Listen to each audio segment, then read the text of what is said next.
That's from Google, I believe. Okay. And that's just a JavaScript library. And then we wrote our custom implementation where we defined blocks, and then you define what code each block generates. And then in the backend, we have a Java server that does authentication and saving and all of the projects. And then there's also the cloud compiler that calls the C compiler, and that's a Python-based server. Nice. So yeah, that's pretty much the one I'm mostly proud about, because calling the C compiler, you always have to find the dependencies, and you have to compile each class in the correct order. So it does all the code analysis recursively. Nice. Yeah, that sounds like an amazing piece of work. It's not a small system. No, and while the projects generated by Blockly are mostly pretty small, it's actually capable of larger projects of multiple source files and such. So you could simply make a full-size IDE in the browser, and that then compiles using the same backend. Nice, nice. That speaks to a good possible future then. Michel, you put this system together that we're using now? Yep. Wow, I didn't know that. I think I've heard your name though. Ken has mentioned you.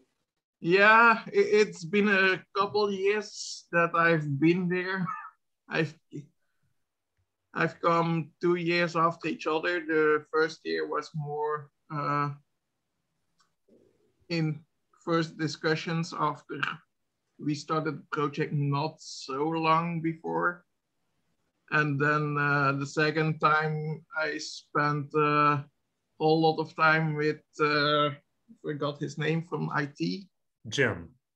Yeah, with Jim, setting up the Amazon servers. Jim Ewald. Yeah, so there was another step in there too. You also trained a high school student, Vale, how to produce blocks. Yeah. He's at Georgia Tech now. He's graduating soon.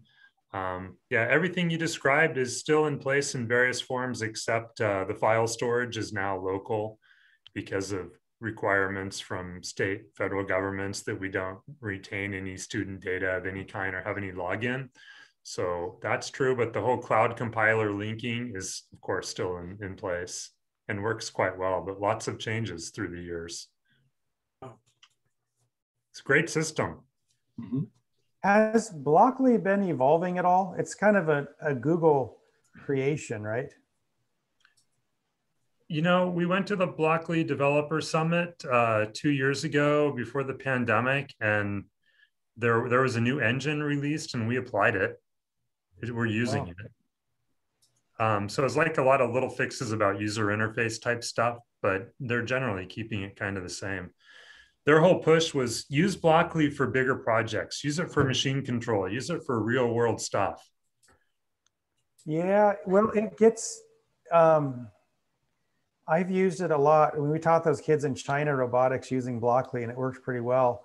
But there are limits, it seems, on not just to do with Blockly, but trying to put everything into a graphical format. It makes it easy to do some things and awkward to do others. Yeah. Oh yeah. That's for sure. But boy, and I know back when I worked on the project, I believe I already did a major upgrade of the Blockly engine, and that took quite a few changes on everything we already wrote. So if you now have again a new core engine, yeah, I can guess that was quite a bit of work. Here's another piece of interesting trivia. I'm cleaning out my office today and I came across this. Anybody know about this? No. I'm guessing. Did anyone ever have a Commodore 64? Mm-mm. TS is teaming up with McDonald's for the burger chain's newest celebrity collab. Oh, that was something I worked on back in 1984. I was a junior in high school and I made that thing for the Commodore 64. And what it did is it plugged into the expansion port, and it had a little 2K RAM, and you would load it up with some software. And when you would flip the switch, it would create a non-maskable interrupt, and then bank in, it would like override the system ROM and bank in its own non-maskable interrupt vector, which would then point to that 2K RAM in IO space. And it would, now you have a snapshot of the state of the Commodore 64. So then it would kind of start up the OS enough to start saving memory off to the disk. And then later it would go through and compress everything and put like a little 1-block boot file on there, and it would have a fast loader built into the main file.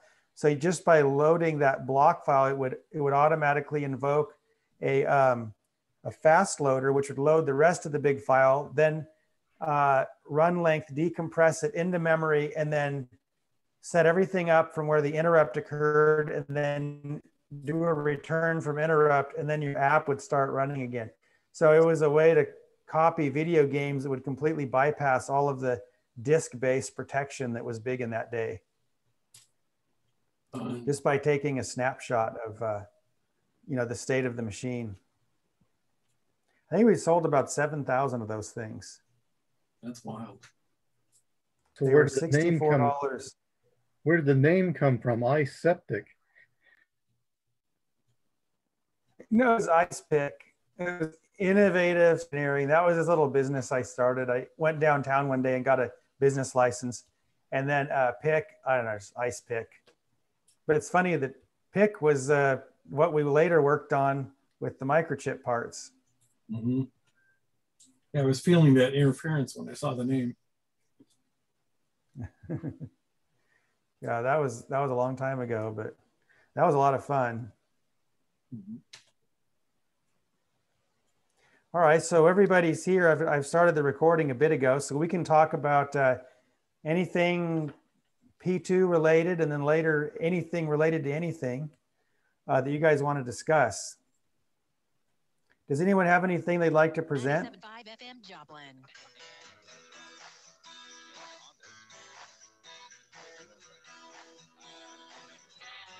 I could go first. I have Please. some.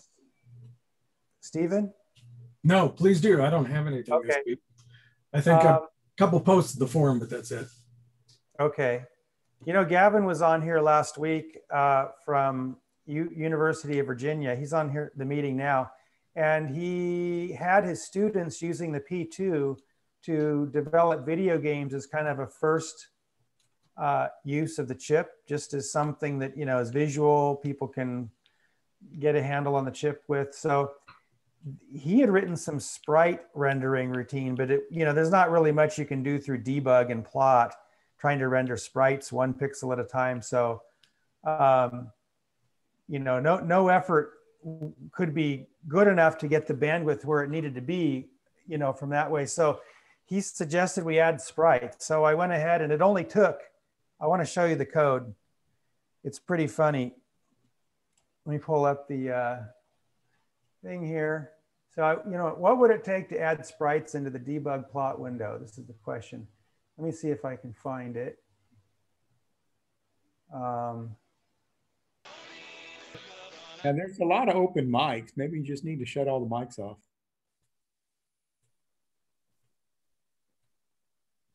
Now Chip's off, and you're still muted, Chip. The music's gone. I wonder if there's like a global mute so that there is. Wait, hold on. I'll just quickly. Oh, it was Kailash Chandra. Okay, that was the first one I muted. All right, so let me share my window here.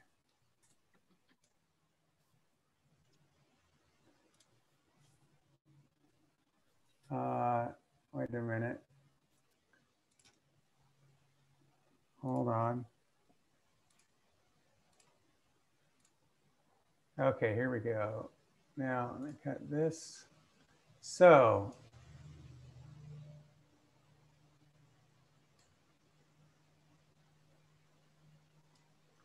this was it. It only took about, I don't know, is that 50 lines of code or so? But the way it works is you just, within plot, you just say sprite def, and you give it an ID, which is an 8-bit value, and then you say how many X pixels, Y pixels, then you send those bytes across, and then you send the colors across. And the colors are RGB 24-bit, but the top byte is an alpha channel, which is modulated by your current opacity setting in plot. So this little business here reels in a sprite definition.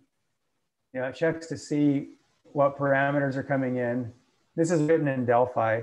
And this thing here is what renders the sprite. And you just give it, you know, say sprite, give it the ID, and then you can optionally give it orientation. Orientation is 0 for normal, like how you express it in source code. And there's 8 different flips and flops that follow the trace patterns that's used in the bitmap. And then you can say scale, default is 1, but you can go from 1 to, let's see, right here, 1 to 64. And then opacity is default 255, but you can go from, you can go from 0 to 255. So then here it renders it. This is the part that took me a while to think about, is like how to do all the different orientations. So I wound up doing it this way, just, you know, issuing one call to smooth shape depending on your mode, and then having all the expression stuff, you know, within that. This is the unique part right here. So that's all it took to add sprites. Now, what it created was, let's see. Here's a little demo program that I put in the distribution file. Well, let me stretch it a bit more. So here we start up a plot right here. And I say Cartesian one because I want to orient this like a screen is normally oriented, where Y goes from, sending Y goes from top to bottom, not like graph paper or, you know, graphing. Then here we load our sprites in, and I use these array commands to load the pixels and then the colors. And then Gavin supplied me with all these sprites here. These are for different like things from the Mario series games. There's like 30 keys. And at the end, he has a color table, and I added a top byte to this. So 0 means completely off. So anything that's using this being the index 0 color value, because it has the alpha channel turned all the way off, it means this is a transparent pixel. So anyone that uses 0, like, see, these are transparent pixels in this sprite definition. Nice. And then this is like full blast, you know, all the way. But you could have semi-opaque pixels. And then here's the R, the G, and then the V field. So there's like 52, I think, colors in this whole thing. So when we run this, if I do Control F10, I'm kind of surprised to see you. That's amazing. Surprised to see what, Stephen? I'm kind of surprised to see you specifying the full color table array with every sprite versus identifying a pointer to the array or something. Well, here's the thing. All that stuff resides in the PC where there's practically limitless memory. And I wanted to get away. I didn't want to have a circumstance where you'd have like global color pool dependencies. I wanted to make it so if someone had a sprite with its own set of colors, they could easily bring it in and add it without worrying about conflicting with the existing color table. Gotcha. But yeah, and it's only, I mean, as far as the cost on the P2 goes, it's just a one-time thing where when you send the pixels and then you send the colors, so you're resending the colors for each one, and maybe they're all the same, but it doesn't really take any extra memory, you know, from the P2 at all. It just does on the PC. But this way, if someone had like a different set of sprites, like students wanted to share sprites, they don't have to worry about color table conflicts because they can have a unique for each. And then the stuff that's doing the business here, if we stop this, you can see. It's just positioning each sprite. Yeah, I say set to give it the X, Y, and then sprite, and then the number of the sprite, and then the orientation, which can be 0 through 7, which is like, you know, turned all 90 degrees and then mirrored and then turned in all 90 degrees. And then the next one is scale. You know, the second to last column is scale. And then the very last column is opacity. And you can see the sprites, I'm rendering them, you know, with different opacities so that they layer. And you could have actually opacities within your color definitions as well. So you could have something that's translucent, but you could make it, you could modulate the overall translucency with the opacity setting in plot. So it doesn't take many characters to, you know, and these are, you know, all those last three optional. If I wanted to turn them off, I could go to here and just say, I need, let's see, I need, oh, let's see if I do this, right? There. Now this is peanut, so it's not highlighting everything, but I effectively got rid of the last three. So when I run this, we have lots of little one scale sprites that are fully opaque and in the normal orientation. Wow. Right? And if I stop this, oh yeah, now you can see everything. So if you don't care to rotate and scale your sprites, you can just say, do a set sprite and then the number of the sprite, and it will just render it. Set is top left corner. What's about top left corner?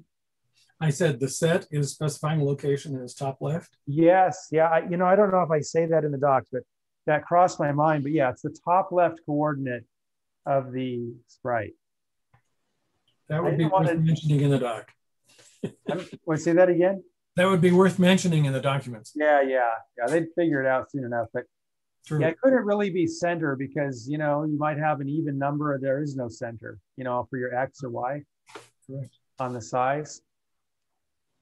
Anyway, that's the sprite stuff. I wanted to add some sound also, kind of like we have for the sound player that like Baggers always has in his games. It's a very simple concept. It's just, you know, you have a library of like audio tracks and you can say, start one. And you might say, start that one again. And it, so that they automatically layer. Like if you have like a gunshot sound, you don't want to like have to stop the last gunshot sound and have a new one. They should be able to carry through. So it's a very simple concept, like idea, but Windows for the simple sound stuff, it only lets you have one sound playing like per application for the simple library stuff. So that's not sufficient for what we need. So there is something they call Wasapi, Windows Audio Session API, but I can't find like a Delphi wrapper for it that would let me use it. But that thing lets you, you know, do all these simple things like just issue play commands or, okay, play this sound at this level continuously, you know, loop it. And this one just play one time, or okay, this channel just turn off now. We can only like start and stop one sound without doing that. And that's just not sufficient. But Gavin pointed out, you know, we could as easily make sounds on the P2 with a little bit of code. He was thinking maybe we could use one of a stepper motor. You can make sounds through stepper motors. In fact, for the ISEPIC for a while, I had it so that when the bootloader or when the fast loader was done, it made the charge sound on the stepper or the disk drive stepper motor, and it was audible. You could hear it. But Question for you on the top left corner. Should that be responsive to how you have screen orientation set? Well, yeah, you know, I was going through all these things and it's like it becomes so convoluted so quickly. I was thinking that we already can specify X and Y per whatever scheme you've set up, but I think it would just be easiest if at all times the sprite definition was from the upper left. Okay. What do you think? I think that makes the most sense.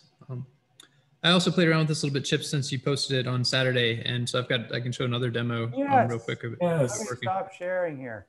Go for it. Sure, this is just really simple and quick, but I got kind of the most classic, most iconic video game start happening on this. So these are all being done with the sprites off of Peanut.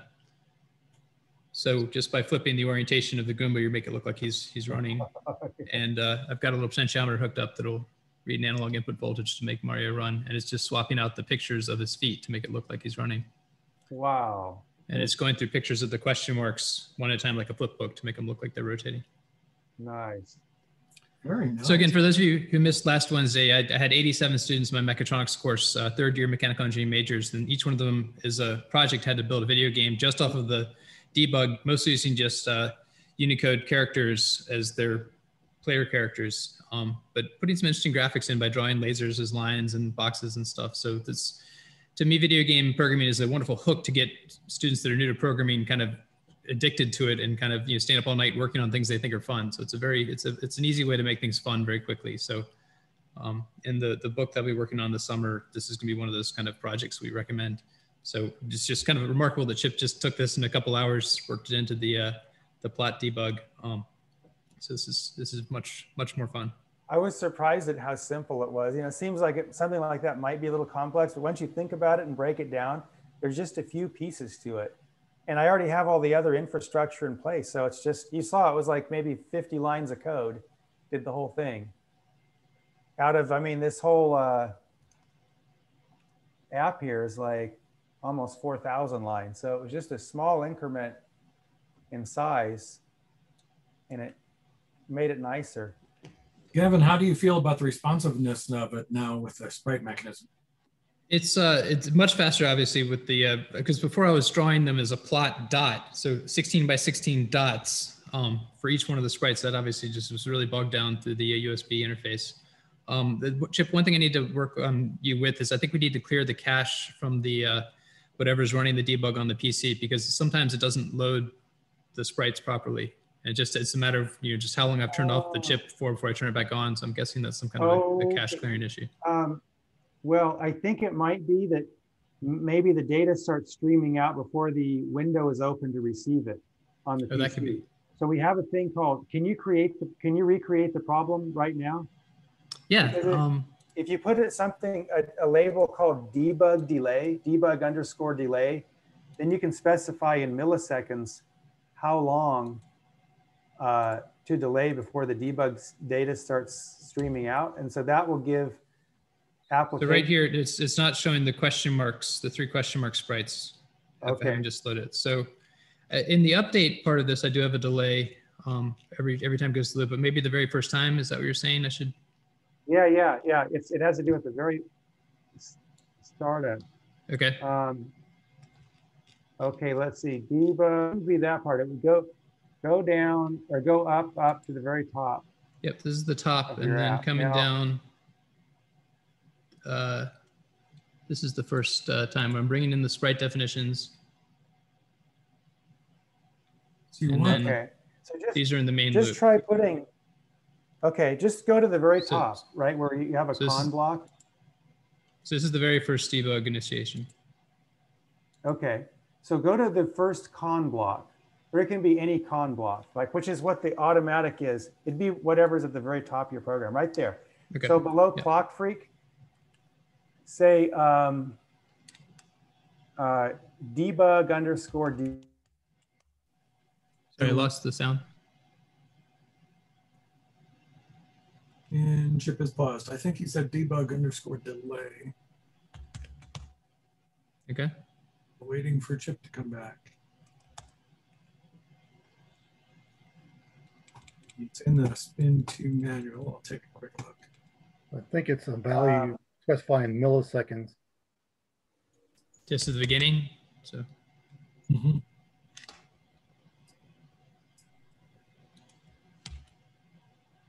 That works. Great. Yeah, that fixes it. Okay. Great. Yeah, it's just because it's taking a little bit. See, the window is opening when this data is already beginning to stream, so it misses it. So on a, if your computer's bogging down for any reason, that will fix the problem. Perfect. Yeah.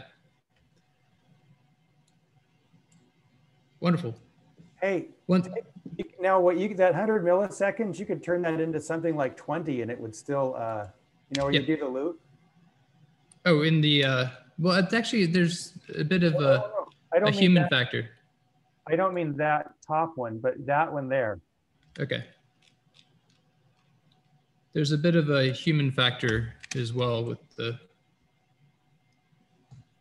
like if it goes too fast, then the human kind of sees it as too blurry. Oh, I see. Yeah, we're getting only like every 10th or 30th frame or so, or at least I am. Right.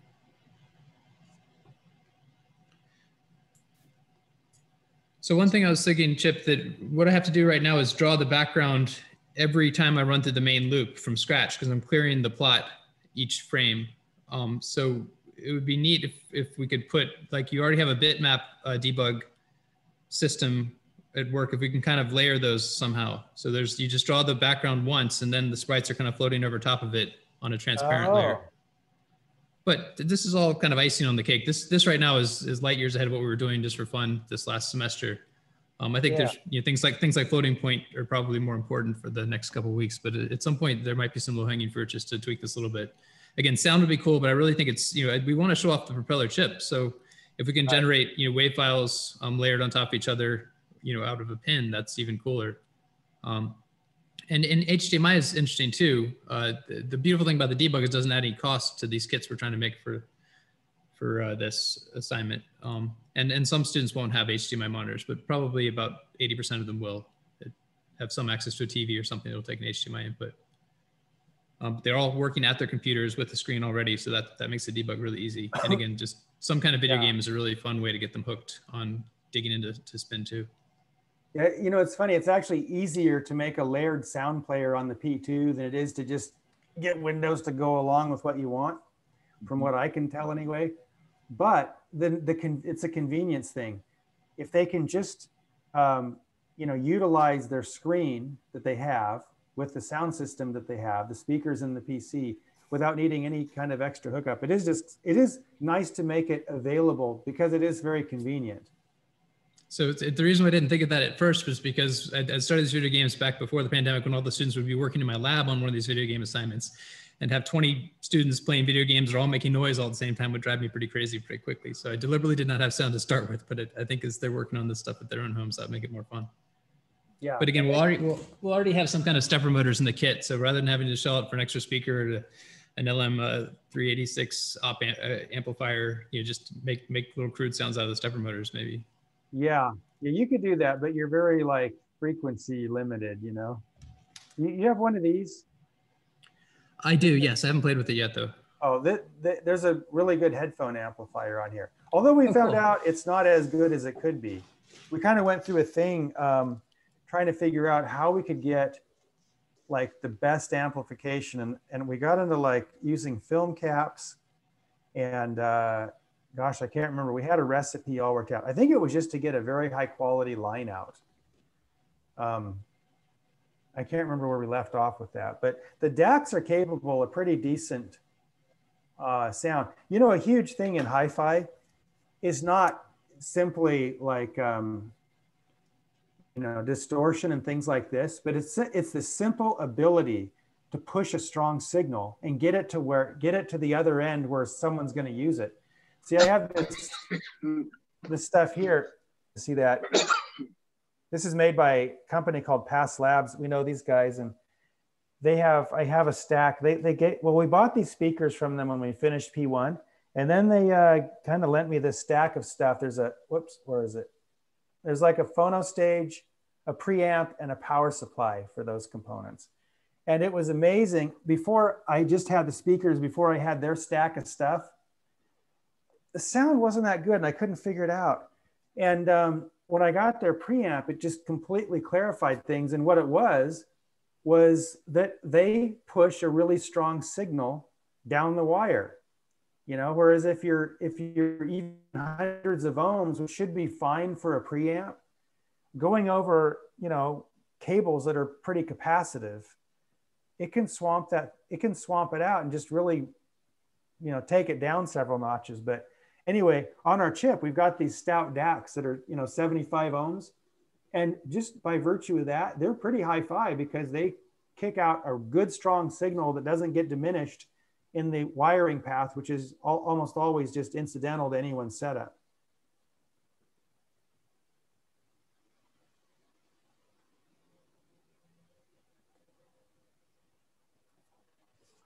Does anyone here know anything about Wasapi, the Windows Audio Session API?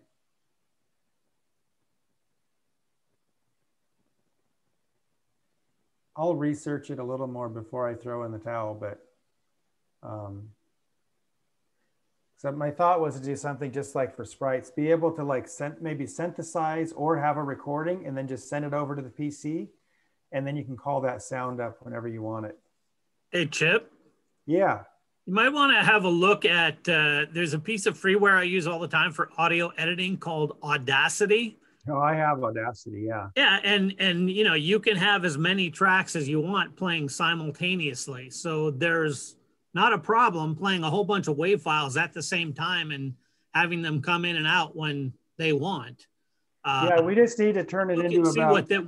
what they're doing in the Windows side to play audio. Oh, because that is an open source program. It is an open source program. And you remember Peter Montgomery? Yep. A long time ago, he has, we haven't worked on it in ages, but you know, he did some really neat animatronic stuff for Halloween. And his whole Halloween show ran on a 386 computer. He treated everything like nodes. So there was the animation node had a 6811 in it with an SX28 that I coded for him that was in effect a little miniature servo controller. So the 6811 was the brain of the animation, and then he talked with the SX that I wrote for him. But getting back to the nodes thing, he had what do they call it? So he had an audio node in his system as well. So he could play audio files in sync with with anything happening in the animation, and it was all running on a 386 computer. So there are tools in Windows to do these things. I don't know what they are though, but I was just doing some audio stuff yesterday with Audacity, so that immediately came to mind since it is open source. Right. Yeah, I could go look through there. I wonder, I think what we need should only be like a dozen or 2 lines of code. But I just wish we had something simple to look at that. Yeah, you should be able to just send a file pointer, right, to whatever piece of audio you want to play. Yeah, you can do that. The sound player that is part of the normal Windows API, I don't know what they call it, but you can give it a file name, or you can give it just a memory pointer and just say play from memory. Oh, okay. But you have to have a little bit of like the WAV file, setup stuff at the head of the data. Yeah. Because it's treating everything as if they're WAV files. Oh, as if it wrote, yeah, sure. That 44-byte header in the WAV file. Speaking of updates, Jeff, I know has been really busy on documentation. When will this stuff get folded into Propeller tool? I don't know. Jeff's not here right now, is he? I don't know. I emailed him yesterday, but I know he's working on documentation. He asked me a bunch of questions about docs, but not about putting it in, not about doing a recompile. But I don't think it probably takes him like an hour to do, maybe less, but we'll get it out soon. I'll even ping him right now.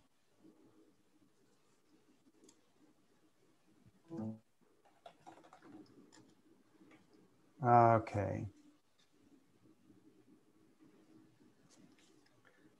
So maybe in the next couple of days, or maybe tonight, who knows?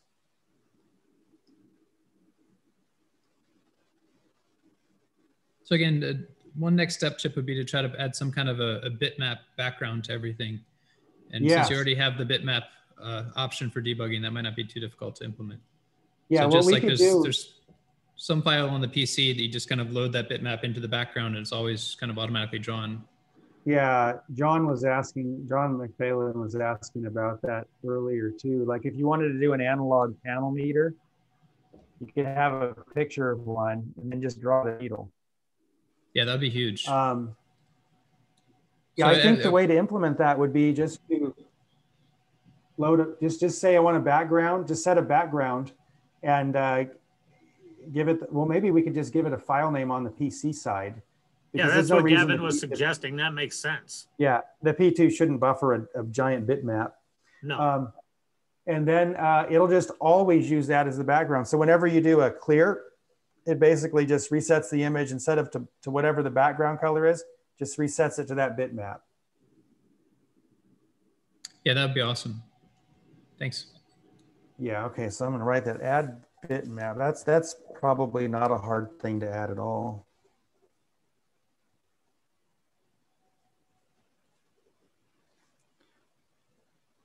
And it might make sense if you're creating these separate debug, functions, like it could be a scope or a logic analyzer or a plot or a bitmap, to have another one for gaming mode or something, just so it's not all mixed together, or just have one universal one that does bitmaps and plots and sprites and all that into one, because sometimes just having them kind of siloed into the different functions might frustrate people that want to combine different functions.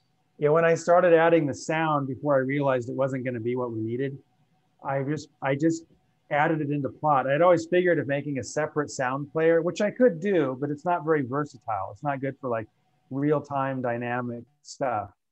But a simple sound player, I always figured would have its own little window. So you'd instantiate a special type of debug window just for sound playing. But when I started to add sound in this case, I just threw it into plot because I figured, what's the sound window going to show graphically? There's like nothing to show. Except that I'm here, I'm ready to play a sound.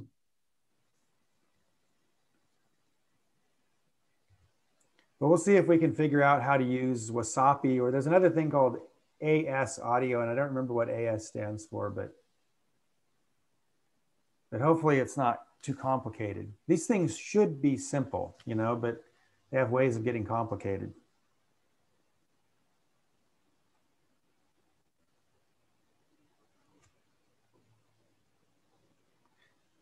Michel Lampo, does anyone ever use Blockly to do sound stuff?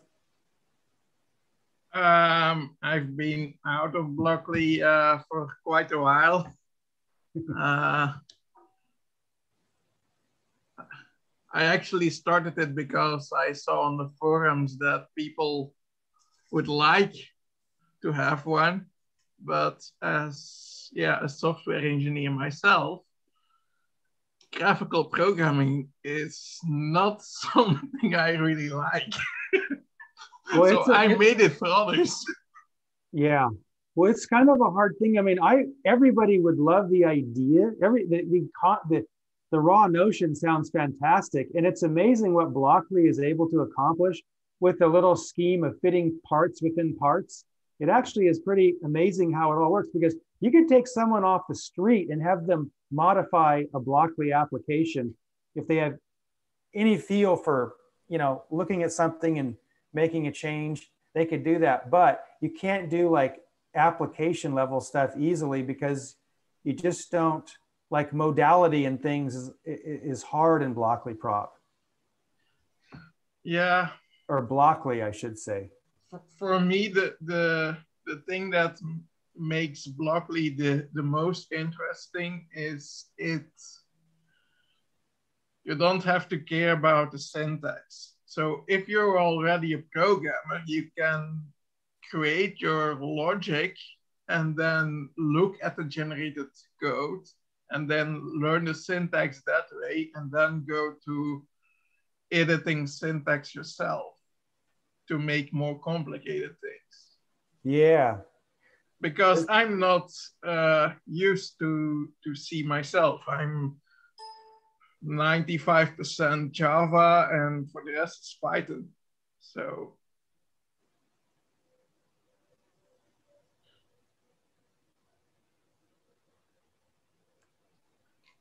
But learning a new language is, not that hard. I remember when we got as one of our classes that we got to choose. We had to choose two topics, and I took C#. Then the first lesson was, okay, these are the differences with Java. This is the way you import that class, that class, that class, and okay, now write this.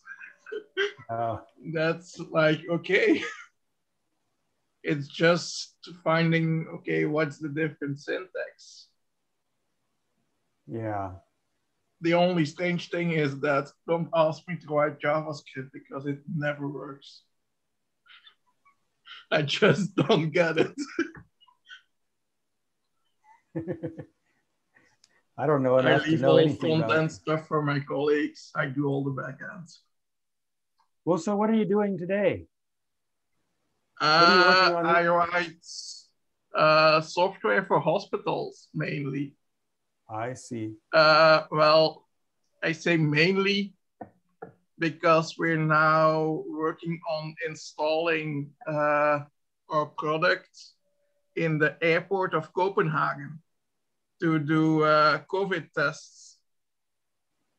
So they scan the identity card of the traveler, take a blood sample or the nasal swab, and then have it, they print labels with our system, and then we get the results from the labo systems, and then we print the certificates.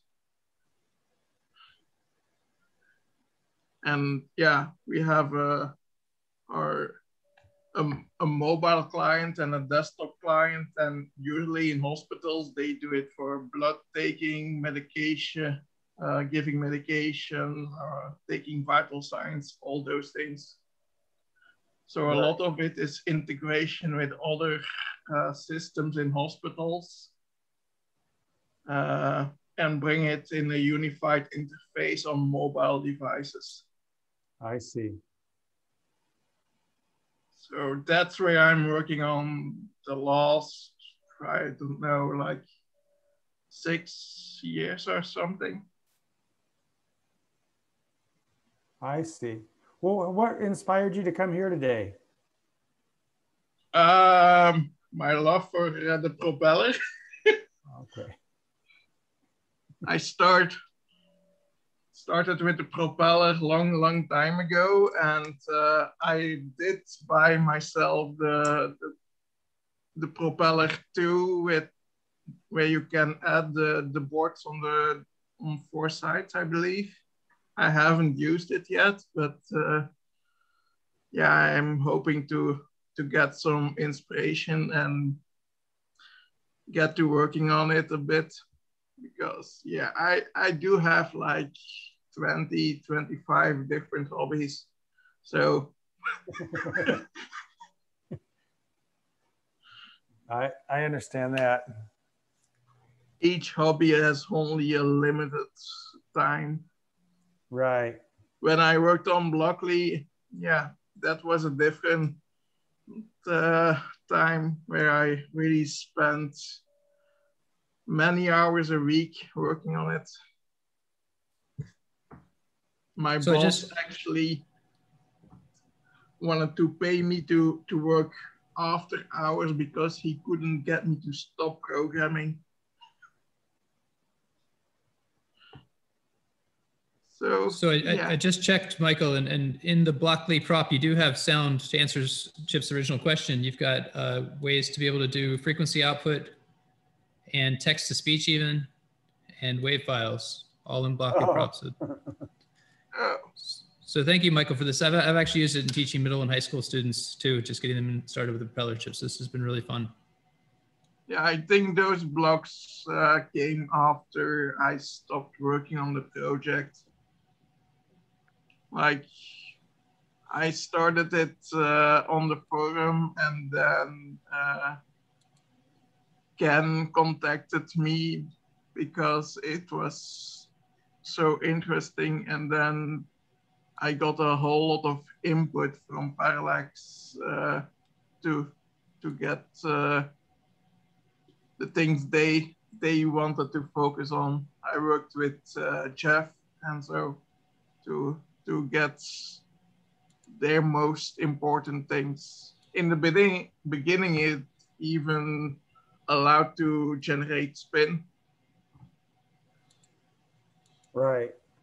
But it was a decision from them to leave that out. Yeah, it would actually use the same blocks, and you could then just say, get me the C code or get me the spin code, and it would generate both. So I see.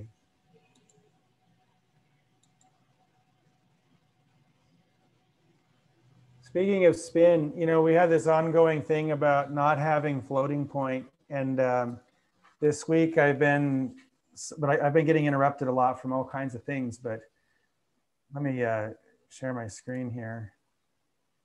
I've been going over the old code.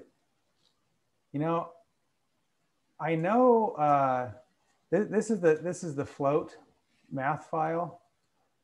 I know I wrote this, but as I look through this code, I have like no recollection of the details. So I'm wondering if someone like completely rewrote it and made it more efficient. Because I'm having to go through and look at all this stuff like this unpack. I've been, you know, translating this thing here to PASM for the P2. And I mean, we have this now in hardware. Before that was a loop in P1 to have to come up with a magnitude encoding. So this is about 12 instructions of PASM code right here. So it can be very fast, but I'm just having to relearn. It takes me days to get back into this whole mindset of, you know, the concept isn't completely out of hand. Here we have, you know, this is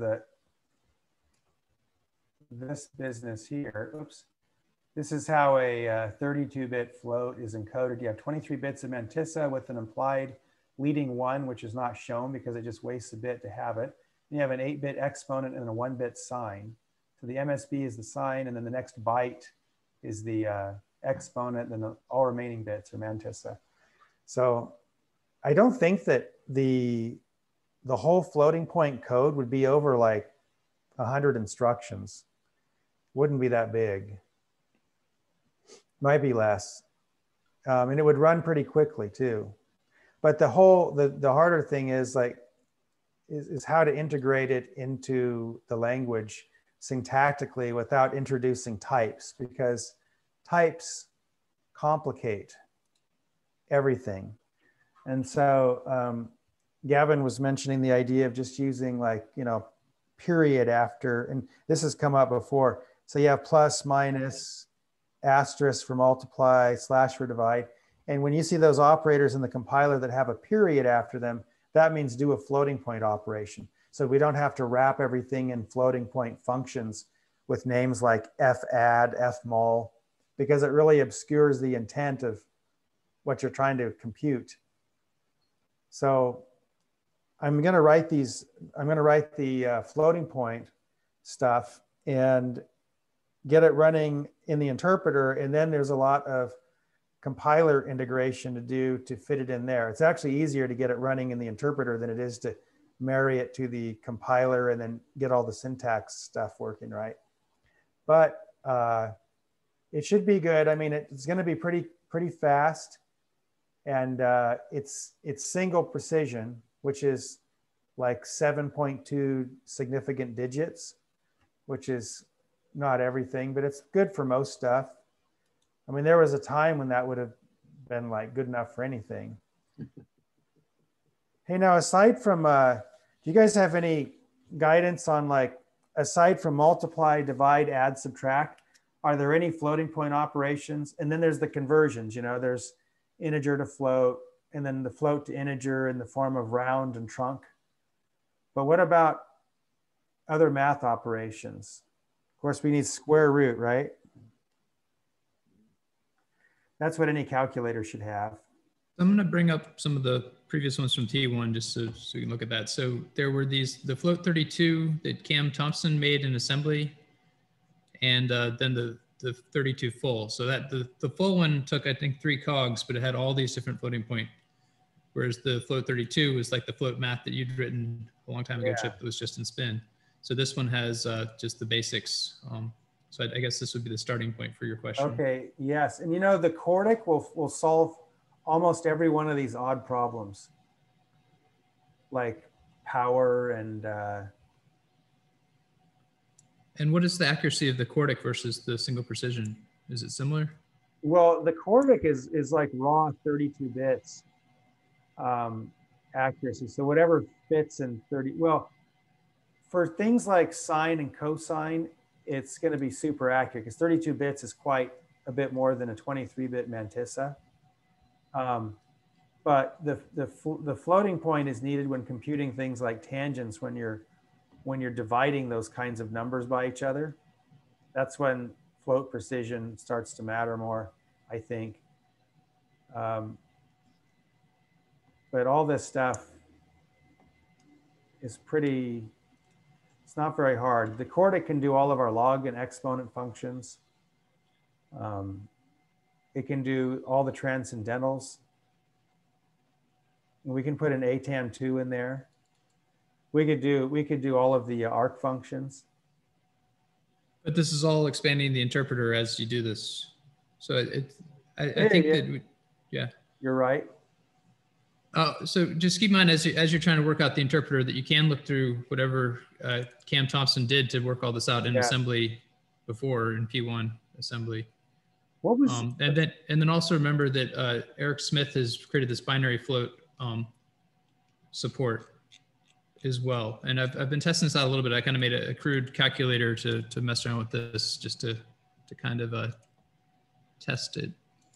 Yeah, I see he has a lot of the string conversion. The string conversion is actually bigger in code than all the math functions are.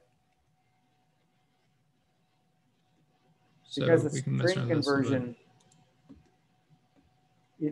it needs to be flexible to show things in exponential form or, you know, straight decimal. So John's worked out some of this. I kind of patched together a thing for the parallax serial terminal, and I added a couple of things I'd used over the years to just to make things easier. It's like I found something off the forums that was an easy way to convert floats to strings.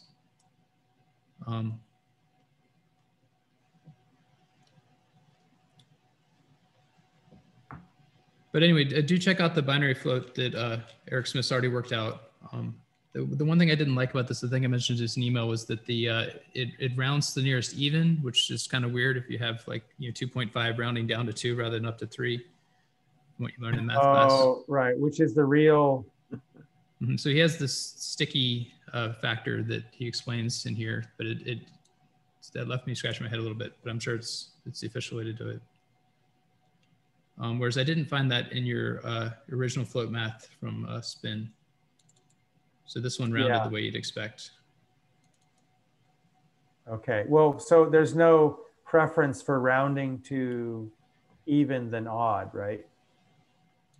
I don't think there should be, just from math theory, but I'm not an expert on IEEE 754. Well, yeah, it doesn't make sense to do that if, I mean, what's the incidence of 0.50000 trailing any full number? Because that's the only time that rule would come into effect, right? But it might be overemployed because of limited resolution.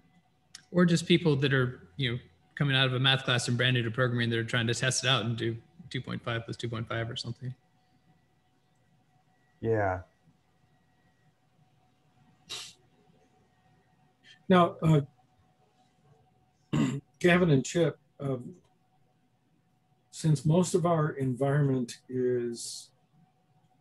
has these names for translating these methods for doing floating functions, if you go to operator syntax, those of us that come from these method names, it will not be a natural read. Is that an issue for you? Are you okay with that? So to me, trying to explain this to students, and so I think it was Eric Smith that originally in a couple forum meetings ago had suggested the plus dots and minus dots and asterisk dots is the kind of a quick way to get around this. This is what we're trying to avoid. So this is a PID algorithm I think I showed last week. That just, you know, this gets it's really messy trying to explain to the kids what you're doing with the PID algorithm when you have to, you know, these are your math operations. So it's, I think it just, at least having the, you know, addition sign and the period, even if it's a separate operator, is better than this. And I was even suggesting that ship as a quick fix, we could even just have it so that these sorts of method calls are built in to the propeller tool, not the interpreter. So it's actually just the spin tool knows when it encounters these as it's compiling it to the propeller tool automatically compiles them as this. So this, if you say the plus symbol and then a period, it automatically just does f.fadd behind the scenes for you. But obviously the interpreter would be the more elegant way to do it. Mm-hmm. Yeah, that's what I'm looking for is, what are we thinking there? So learn to see the new series of operators. You lose all the method-like invocations. So now you're just seeing operators in, truthfully, the fact that it's all operating in floating point or not is a simple substitution then. And of course you want floating point. I'm just reasoning through it out loud. Yeah, just picture a regular math expression with asterisks, pluses, minuses, and slashes, but with dots after each one to denote, this needs to be a floating point operation. And so the dot suggests then that you will convert the right-hand side to floating point, and the resultant left-hand side will also be floating point. Right. It's implied they both better be floating point before you start it, or might have something really weird because it's not going to cast. Because you can do constants in floating point already in spin 1 and spin 2, right, Chip? Yep. Yeah, just so put a decimal so in. You just make it 0.0 if you want to convert an integer to a float in that equation. Yeah.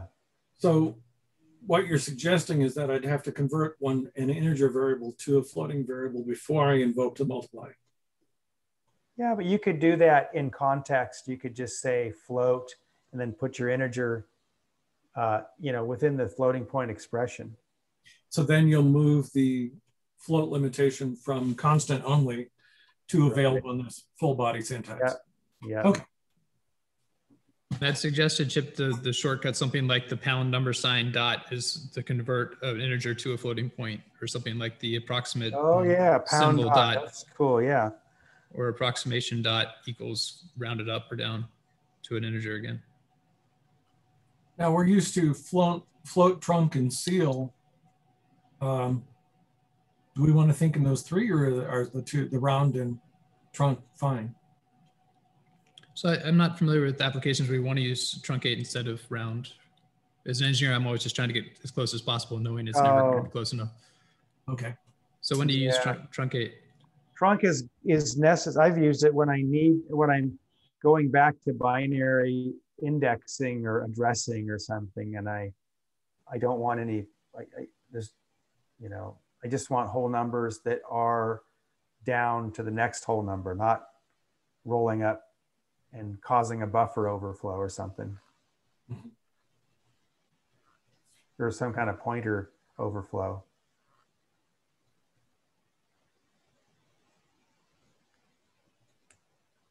So pound dot would mean convert integer to float, right? If anybody has any better ideas, I was just kind of shooting from the hip. Now that makes sense. And there's no two ways to do that. That's just there's only one way to do that operation.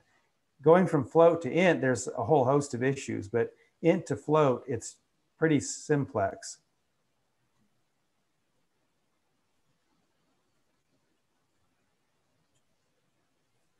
Okay.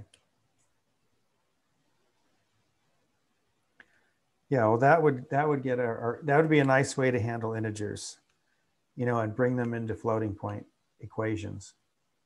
And for literals, you're thinking just add the decimal syntax and it is a float then. Yeah, yeah. It'll encode. It'll just resolve to, well, it will resolve to a constant that actually within the compiler is known to be a floating point constant. So there is some hidden typing going on. Right. So that you don't, and I only put it in there so that people couldn't mix up floats and integers and expressions.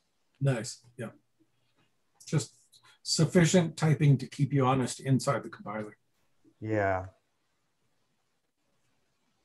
And then the thing about, you know, I thought about doing this using typing, you know, where we're aware that, okay, this variable has been declared as a float. The trouble is when you start getting into like things that you're pointing to that are floats, you know, now it's like, well, there's no type associated with this. Then we start to have pointers to floats and float indices, and that gets, we're back to like Pascal or something. Right. So what you're suggesting is that there's no type information stored as part of the variable itself.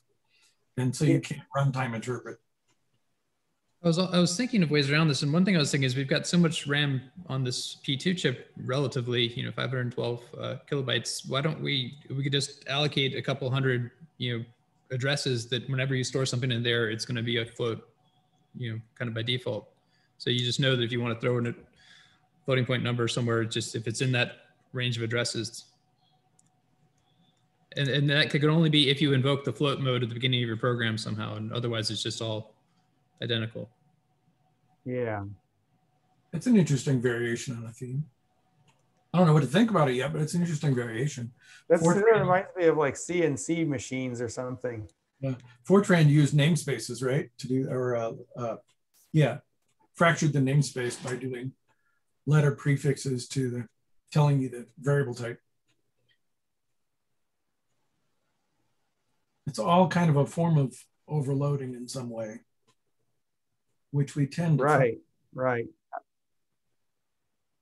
Which is and how to do it so it's terse and memorable. Yeah. So it's a fun idea. I'm not sure it's the most readily learnable or obvious when you see the code. Just my opinion. You mean to have the periods after the operators? No. I like that. I'm talking about the fixed locations for floating point variables.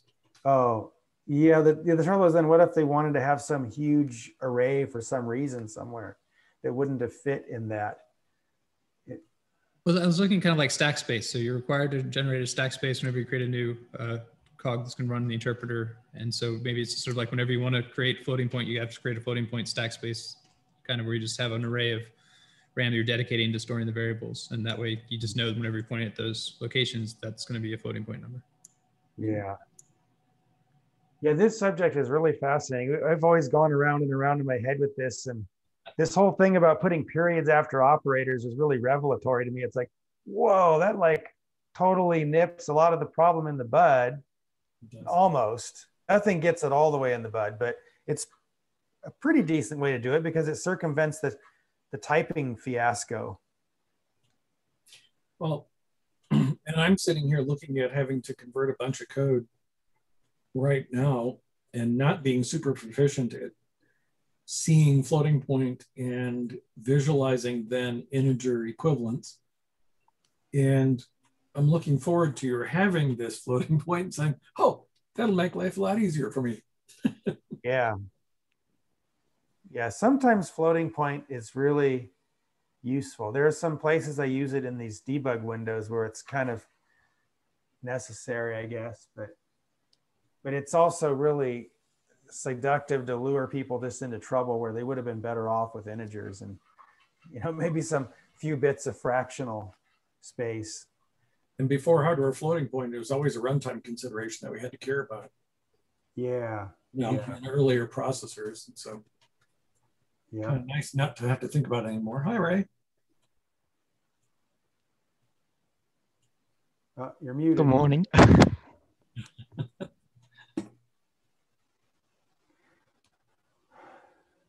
am thinking about this problem. This is good. And we're talking about how to add floating point without getting into the typing issues. You know, it's kind of amazing. I often think about the fact that so much, I mean, there's never been a better invention than just 7-bit ASCII for expressing code, but it does require a little bit of mental model in the programmer's mind and understand, you know, what he's working with. But if there was, I don't know, something a little bit hybridized, like it's ASCII, but with maybe shaded backgrounds behind certain words or something, you know, something to do, I mean, but what, not that's being rendered like, what do we call this? Colorizing, what do we call these things? That syntax highlighting? Syntax highlighting, not that, but it's done with intent, right? Like the programmer sets up some of these things. It would be a nice way to like subtly do types or something. Oh my. You'd be adding a whole new dimension to our thought process. I wonder if we can handle it. Yeah. Well, I mean, it might be easy though, right? It's your brain, the wires into your brain through your eyes are very wide and they carry a lot of data really quickly. So anything that could like exploit that makes it easier and relaxes the brain's job of having to know too much. There are a number of us here on the forum that are probably deeply visual thinkers. Yeah, well, it's the biggest input to your body, you know, and there's far more information comes in through visuals, your eyes, than through anything else. I mean, the amount of data you can assimilate quickly it's incomparable compared to, you know, what a fingertip might perceive or. Chip. Yeah, Edgardo. Okay, how are you? Good, how are you doing? I'm fine, listen, I don't know if this can help in something. When I calculate voltages, you know, 1.35, 1.356, 7, 8, 9, 10, what I create a method that use a num buffer. And I use that as a string. And also I use two long variables, one for the integer and the other one for the decimal values. So what I send to the program is a string that contains the integer and the decimal that I want to divide, multiply, add, you know, whatever mathematic things I want to do. And then I separate, I have another method that separate the decimal from the integer. And I then, you know, do my mathematic instruction, you know, separate. And also I give it how many digits I want to use in a decimal way. Because that way I know that is I add 999 plus 1, I need to add a 1 to the integer number. But I treat that as a string. I convert that in a decimal and then make my mathematic instruction with the decimal and then return that value, the result, to the string. And I never have any problem, you know, when I read a binary number or if I multiply a fraction or whatever, I got good results. I don't know if that's what you're looking for. Well, yeah, okay, so you're blind, right? Yeah. Am I remembering yeah. So you're like taking what's a relatively limited channel here, but you're expanding it in your mind to recreate all the stuff that we see too. Yeah. Mm-hmm. So when I treat fractions, you know, decimals, I treat the decimal like any normal decimal. I treat the fraction like any normal decimal, but I separate in a string using the dot as a pointer that the next is the decimal numbers. I treat that as a normal number, and I make my mathematic operation normally, like any normal number, and then the result I send it back to the string. Yeah. Now, are you doing this so that you can like interpret it? No. I have just how you compute it at runtime. No. I have around. Okay, I have a short method for add, a short method for subtraction, for division, very small. The first step is convert that string to 2 separate decimal numbers and put each one in a long variable.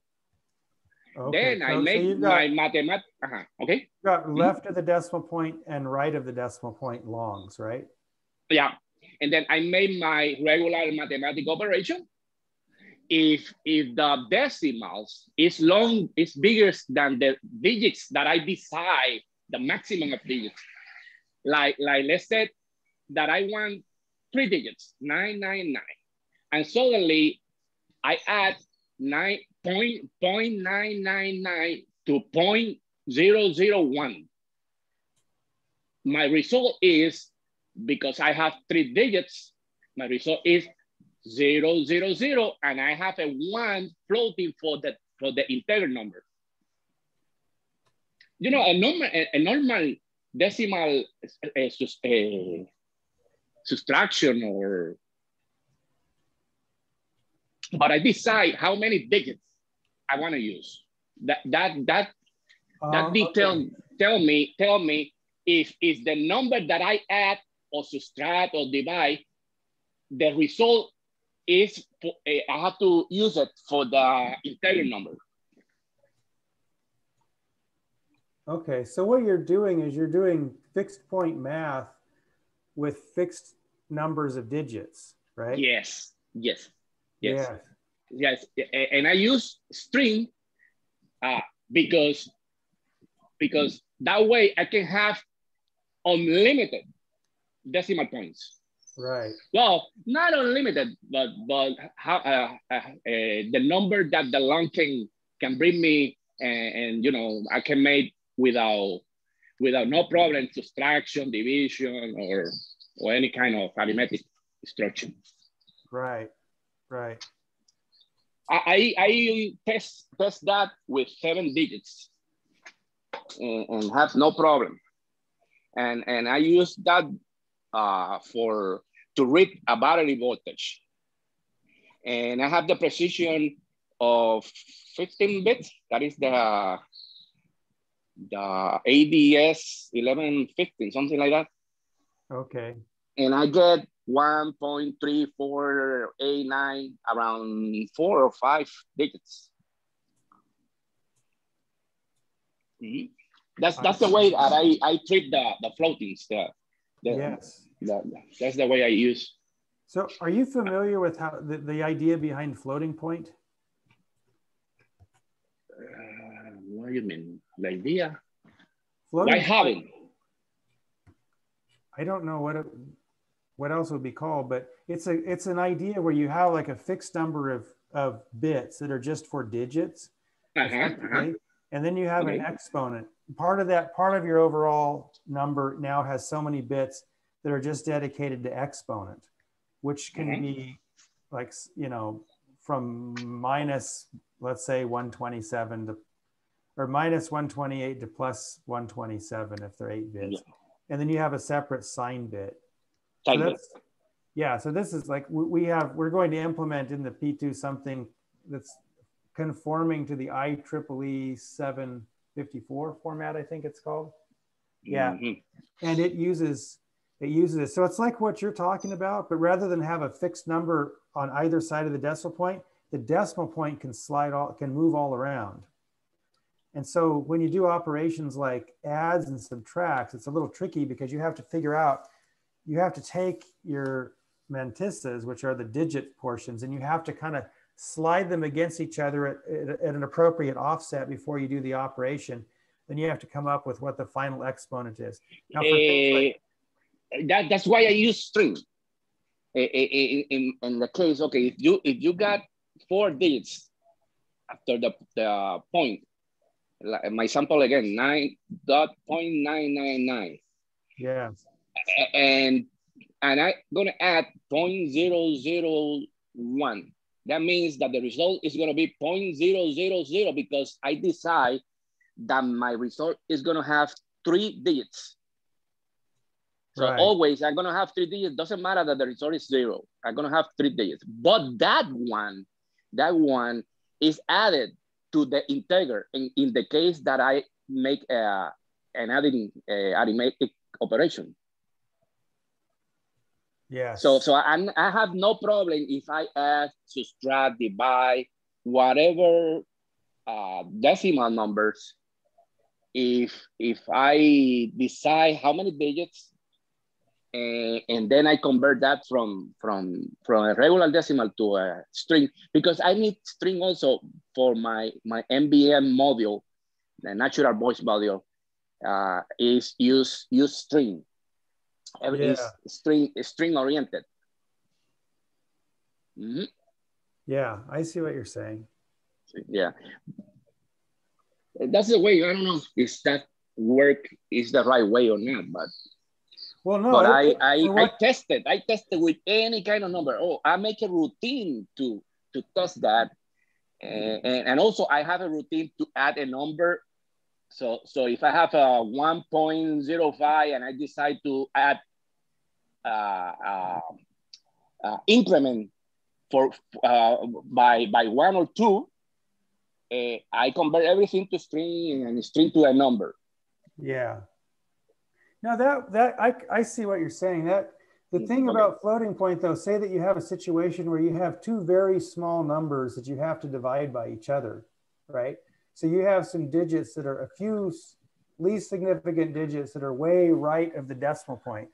Floating point handles that nicely because it'll align those 2 guys as if they're whole numbers, do the operation on them, and then you get a nice result without having to always treat it like it's a very small number. It becomes a big number for the purpose of operation, and then the exponent tracks, you know, where the virtual decimal point lies.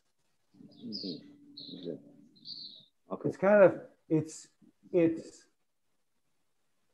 a little harder. It took me forever to get my head around how that worked. Now I'm looking at that code I wrote, and I don't even know if I wrote it. I can't remember writing that code. I almost wonder if someone else got in there and made it. And I hate negative number. I hate negative numbers. So all numbers that in any program that I use, I change it to positive numbers. So I always treat negative as a positive, and then I change it to negative in case that the result is negative. Yes. Yeah. So I hate negative numbers. Yeah, that floating point does. Yeah.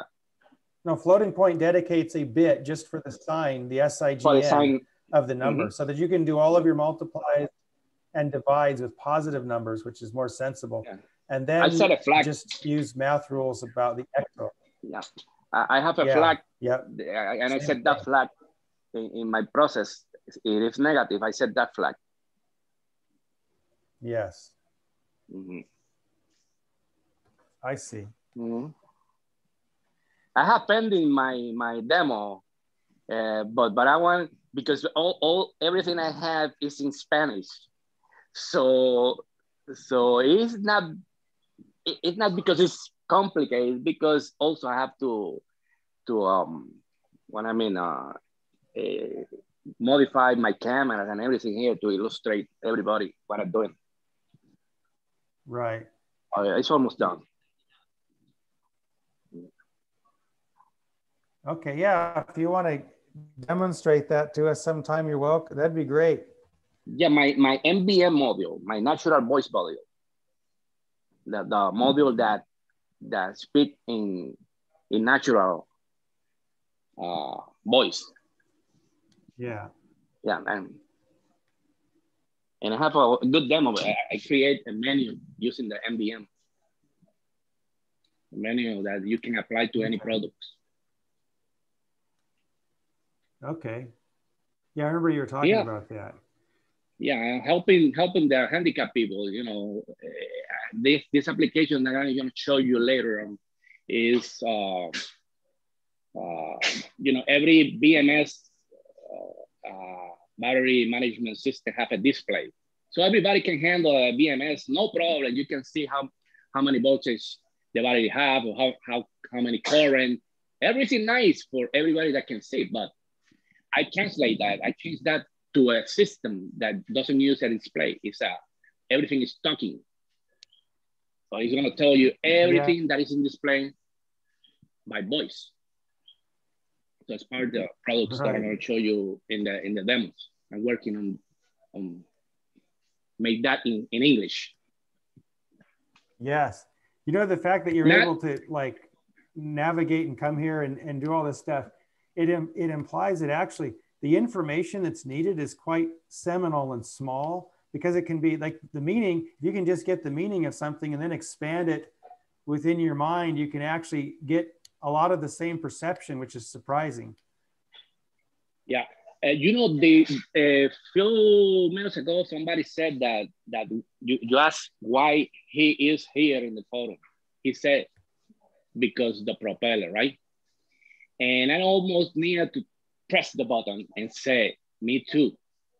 Because Propeller is, for me, the best microcontroller in the market. I have 8 employees working at the same time. So you can do whatever you want with that microcontroller. And that's the reason it's a lot of older products in the market, but not something like the Propeller.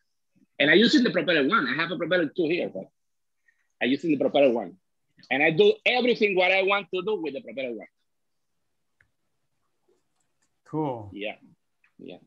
And work with audio and video, oh, very difficult. Very, very difficult, very difficult. Very difficult. Yeah. Mm-hmm. Okay, Michel took off. Yeah. Okay. Hey, let's see. There were some other things. Michael was on here a minute ago, but I think it was getting really late for him. He got off, but I'll show you. He's got the new. Let me see. Let me share this again. Share screen.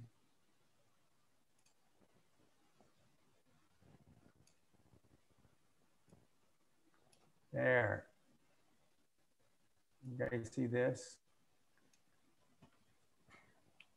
This is the layout for what? We realized that these RAM chips can be gotten in these 3x2mm packages. I'll show you. So they're now at the top? Yes. See, this is the 8-pin. It's the same pinout as the SOIC, but you see this here, 3x2mm. And so we found that Mauser had some stock. We bought it all up. They had like 294 parts. So we just ordered them because it's the only ones we could find in the States. But Michael's looking to see if he can find any more from some Chinese or European distributors. And their lead time is like 15 weeks. But I mean, if you're going to sell these things, they've got to have, I don't know, they have a few huge customers, or they need to fill the distribution channels too. It seems like there'd be more of these things forthcoming, but they're like $1.11 each at 1,000. I think they're $1.09 at 1,000 from Mauser. And so each one of those little chips up there is 8 megabytes of RAM. It's arranged as 16 meg by 4 bits. And so we put 4 in parallel to get a 16-bit data path. So we have 16 megawords of 16 bits. And it's single data rate, but we can clock these things at like 140 megahertz. And Roglo's been working on the driver. So it's kind of funny. It turned out to look just like our new P2 Edge module with all this stuff over here on the right. But we could just get rid of the Parallax logo and sneak all the chips up here. And it's very close. Look at how long those wire runs are. It takes 8 pins from here. Basically, if you cut this thing, like if you imagine a plus sign, cutting the chip into 4 pieces, the upper right pins are the ones that all go to drive these data pins for these RAM chips. So the traces are going to be like, what would that be? Maybe, let me look here, maybe 1 centimeter, 2 centimeters long max. Yeah, not even 2 centimeters. 1.5 centimeters is going to be like the longest trace length. And then, so these should be, and we're not bringing those signals out on the edge card, of course, because we couldn't take any more loading. It wouldn't work at high speed. So this is just like the P2 Edge Rev C, but it has these extra chips here, and then those 32 mega RAM, and then no IOs are brought out for those 18 pins that connect to those things. Do we have any way to runtime identify which edge the code is sitting on? What do you mean, which edge? In other words, if the code is running on the edge with this RAM, do we have a way to runtime know that? Oh, you mean to know, like, you mean for profiling? Not so much for profiling, but I could have code that's built to handle either and automatically switch. So when I just put the code on one edge, it knows the RAM's there. When it's not, I don't know if that's useful. I'm just thinking through, that's typically something we do on embedded systems, is identify the model, right? Right. Well, I don't know. I guess it could, I mean, there's a lot of ways you could do that. Or do you mean some kind of like generic solution that would be agnostic and just always work? That's kind of what I'm thinking. Almost like a read-only register or something that would tell us. Kind of like reading your switches or something. Like what movie, this is like an 8-plex cinema, and you want to know what movie is playing in each theater. I want to know which edge I plugged into, which edge the code landed on, but I guess that's not terribly important because we're loading very different when I'm using the memory. I think I understand. You could take a few of these IO pins and tie them in a pattern, right? Like if you took 3 IOs and tied them in some combination of high and low that were different for each edge, that edge could figure out who he is and what code he's supposed to run. So you could, I mean, because the application's never that big, it's more the data usage that gets heavy, right? Correct. So you could download the same application to all edges and then have them differentiate at runtime. So they all get the big program, but each one only runs what it's supposed to. That's what I was thinking. That's you know, that's my embedded system. How do I tell experience? Yeah. That could be done. This thing I'm kind of excited about because, and this is kind of a crazy latent fantasy that, you know, doesn't make sense in some ways, but you know what? I really like the idea of getting all the tools over on the chip itself and just breaking away from the whole complex of PCs, because we could do stuff, we would open doors that we'd have zero latency when it comes to interactivity. It could make a lot of really neat things possible, but this thing here with 32 megabytes of RAM could host a really nice IDE, you know, and you could come back to it 20 years later and pull up your source code and work on it without any concern about, you know, how's Windows going to react or whatever to my latest, you know, right. Is my old development tool going to run? Is the new development tool even compatible with my old source code, and so on. So for stuff like things in factories, it'd be really nice to just know that you can come back to it and work on it. Yeah, Lachlan just posted something that says we can probably see the pull-up on the chip select pins. Yeah. Yeah, there's a lot of, I mean, you could do it in some ways that are kind of unobtrusive. You could even use just resistor values, you know, on a single pin, just different resistor values. Sure. No, that's absolutely true.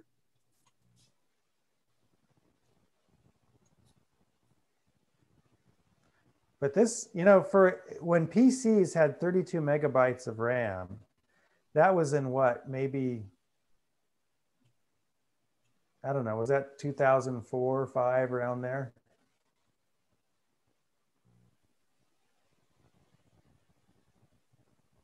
I don't know if they had this much compute power. They kind of did other things, but I mean, this is kind of like, it could be like a PC.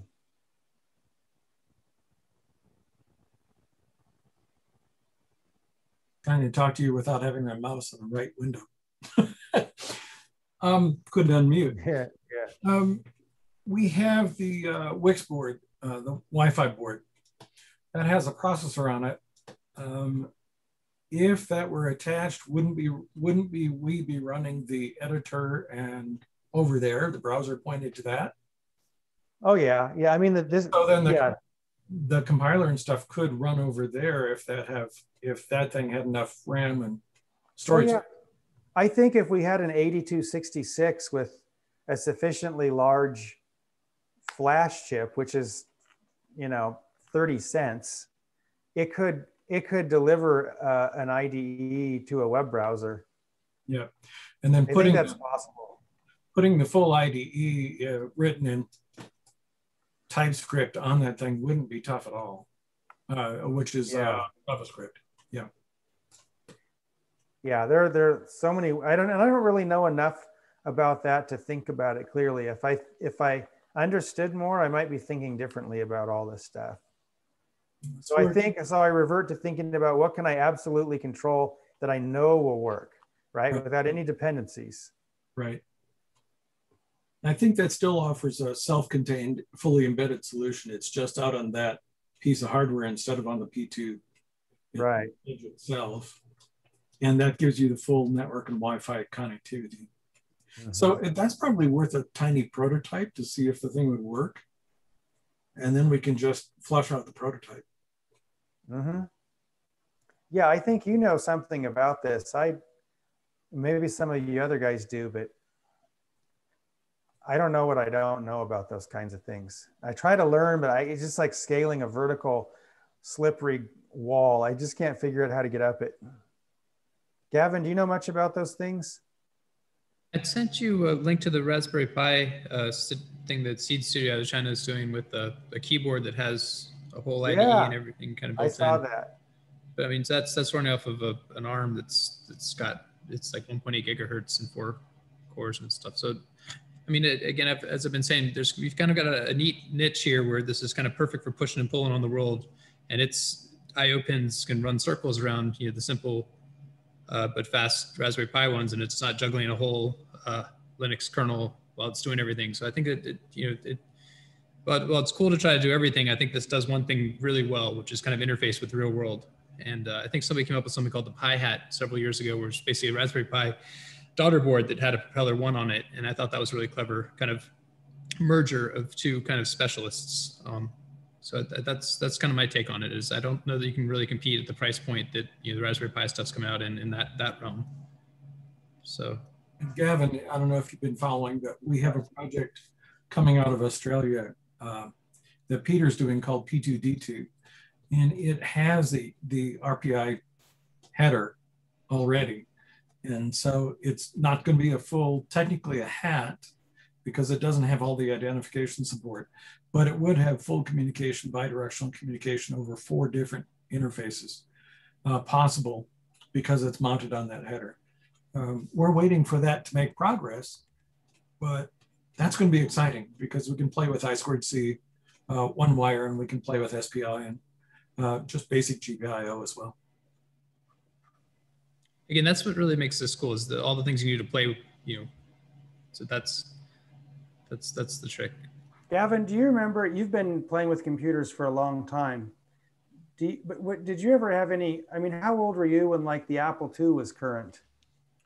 I was in lower school. I think I mentioned last week I had a really clever, like second or third grade science teacher that had us playing with Logo, the turtle scenario in on Apple IIGSs, where you could just tell it to move forward by 50 spaces, drawing a, plopping down a green line and then rotate and draw stuff. But then for me, the real breakthrough in programming was the TI calculators in high school. So these came out in the 90s where you could program in BASIC or in assembly right on the calculator. And it was funny because I'd be in class working on my calculator and the teacher would think I'd be working out the problems they had on the board, but really I was programming games like Tetris and stuff on the calculator. So that really got me hooked.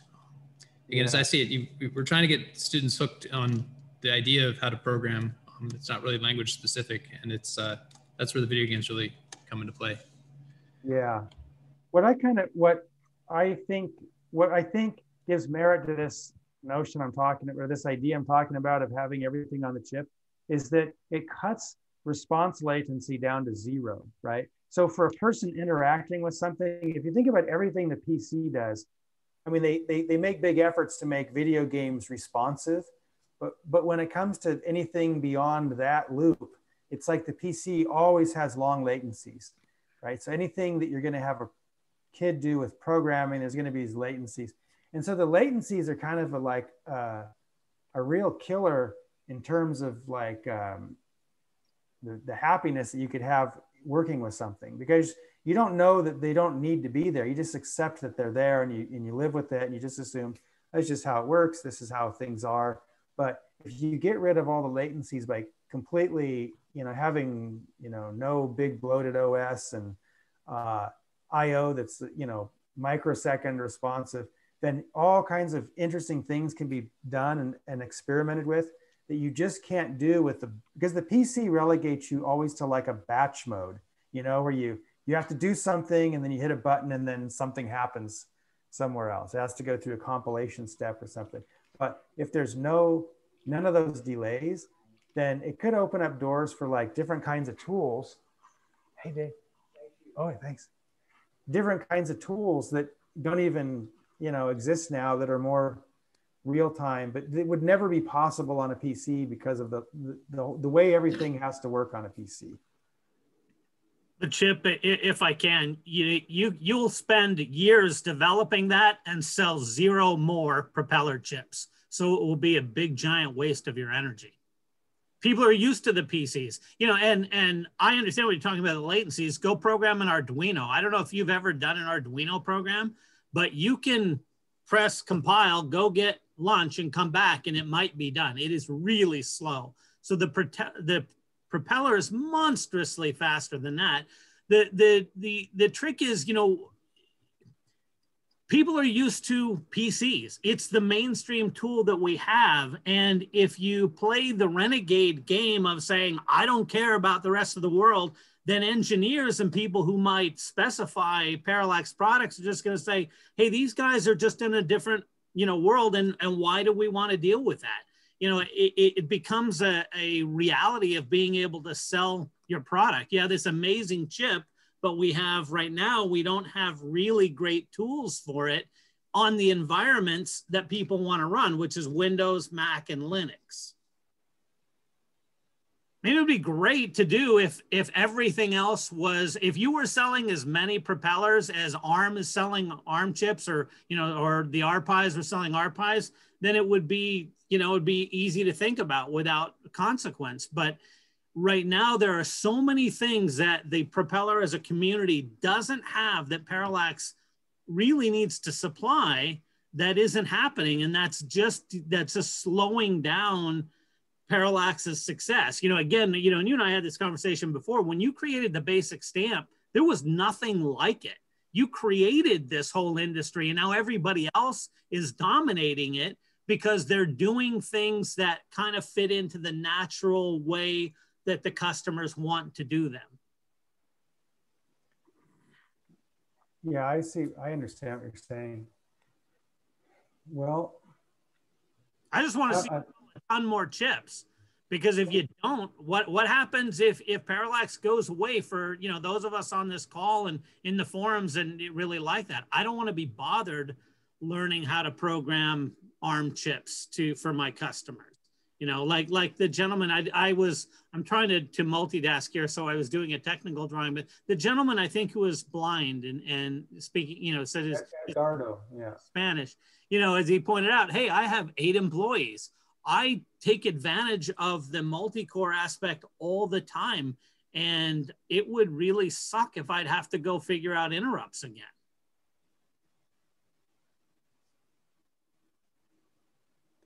Yeah, I appreciate what you're saying.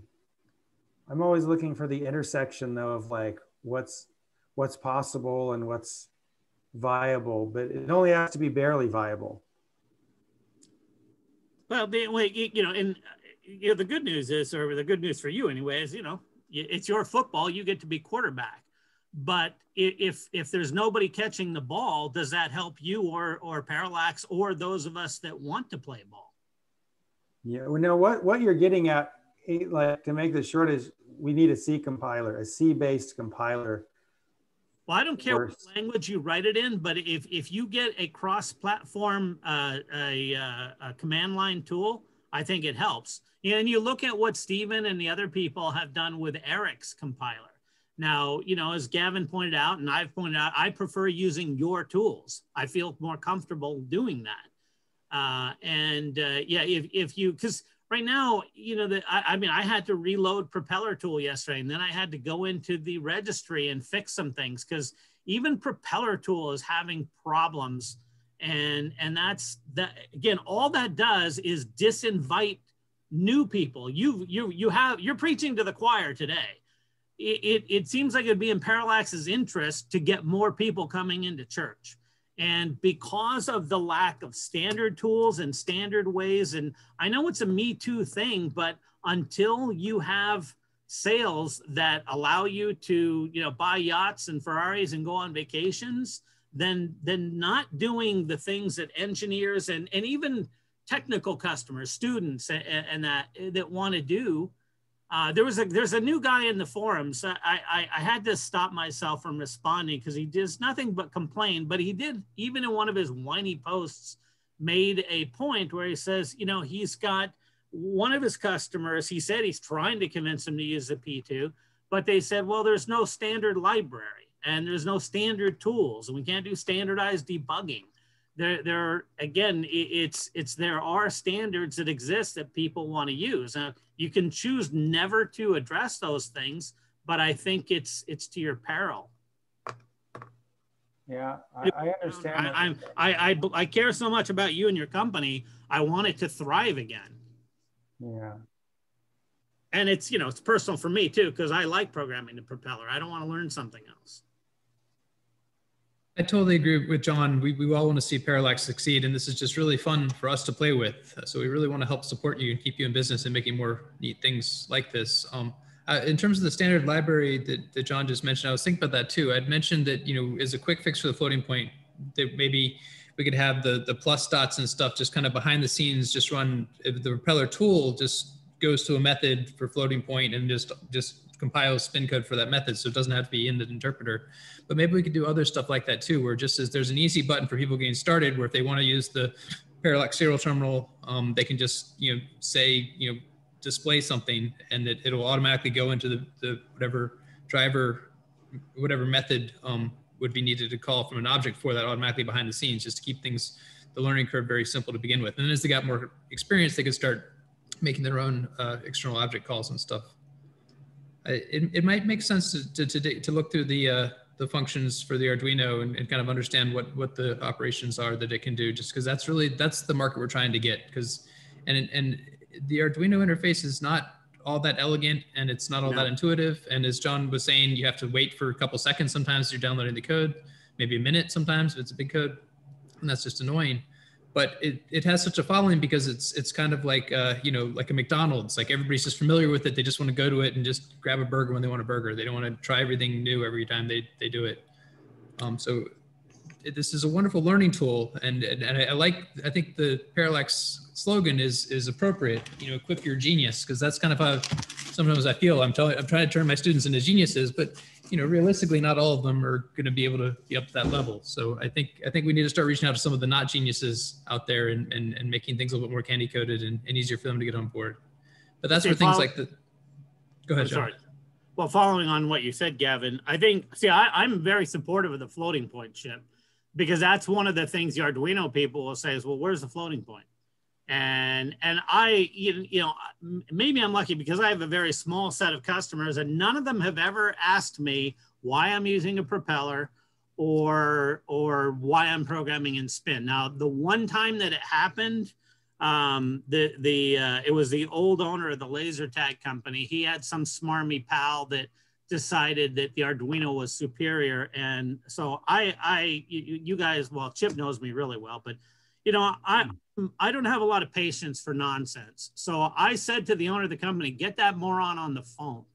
And we did. We had a conference call with him. And I said, okay, here's what I'm doing. Please tell me how to do that in the Arduino. Yeah, you can't. Then why are you, you know, poisoning the work we're trying to do here by telling my client that he should be using an Arduino and not a propeller? That ended that. Now, on a slightly nicer version of that, I was in a special effects shop a couple of months ago, and I was telling them about the P2. The first thing they said, is there a big library of code? Because we don't want to be bothered writing libraries. And I said, well, there's a bit of a library. I've written a lot of it, but you know, I can help you out. And he's, well, yeah. Anyway, interestingly enough, they called me last week because there's a very big movie franchise that's going to do another movie. And they said, hey, has anybody contacted you about Project X? And I said, nope. And they said, we have dibs. And I said, if you want to use me, you have to accept the propeller, and I'm going to use the new one. They said, we don't care. Just make those costumes light up. And I said, okay.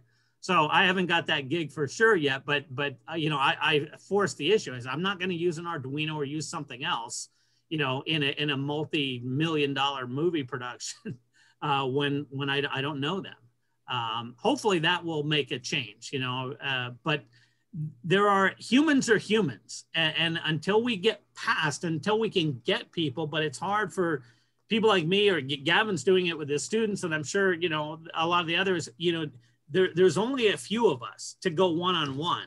And in order to make a bigger spread, you know, it takes a bit of a, what am I trying to say? A presentation from Parallax that would get wider spread thing, and to get, because every time I've shown people the propeller and shown them the reality versus the hype they get, they've always said, geez, why didn't I know that? And it is frustrating, but there we are.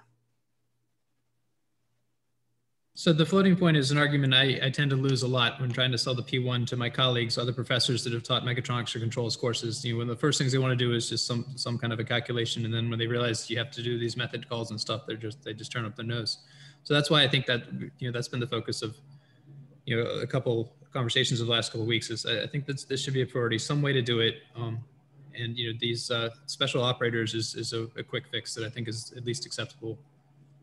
Yeah, to be honest with you, I won't use the floating point very often, but I think having it will help Parallax.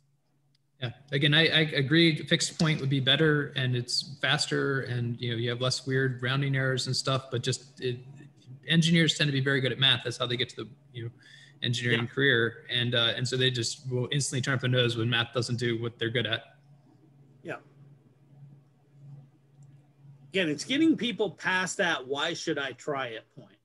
To me, that's because every time I have a conversation with somebody new about the Propeller 2, they're saying, holy cow, that's amazing. Yes, it is. Why are you not coding with it? But and again, the assembly is another major selling point to this. So Chip, it's obvious that you have a love of assembly programming, and there's several people in this community that really like to do it as well. And that's just awesome, because again, what you're doing is writing just kind of pure code for this chip that just lets everybody else tap into those objects and just use things that are amazing for a chip of this price. So I think that's another selling point. So I would, you know, try to build up those drivers and stuff that are written in assembly to let you do amazing things. I think that's something that you need to advertise too. Like we've got HDMI drivers and VGA drivers and all kinds of. I was talking with my friend Rick the other day. We were talking about the basic stamp manual. Yeah, the basic stamp manual had they had examples, small, but had actual examples for every single instruction. That's tricky to do, but I think that would be helpful, especially in assembly. Today I got a note in the forum, somebody complimenting my assembly code. And I kind of blushed a little bit because I don't consider myself a particularly good assembly programmer, but because of Chip's love of assembly and that process, you know, that is something, you know, amazingly unique with the Propeller vis-a-vis everything else. You know, when I was at a tech conference about a year and a half ago, I may have told this story, but you know, the RISC-V was the big news. Everybody's talking about the RISC-V. And then I bought the manual on the RISC-V, you know, instruction set, and it was just a nightmare.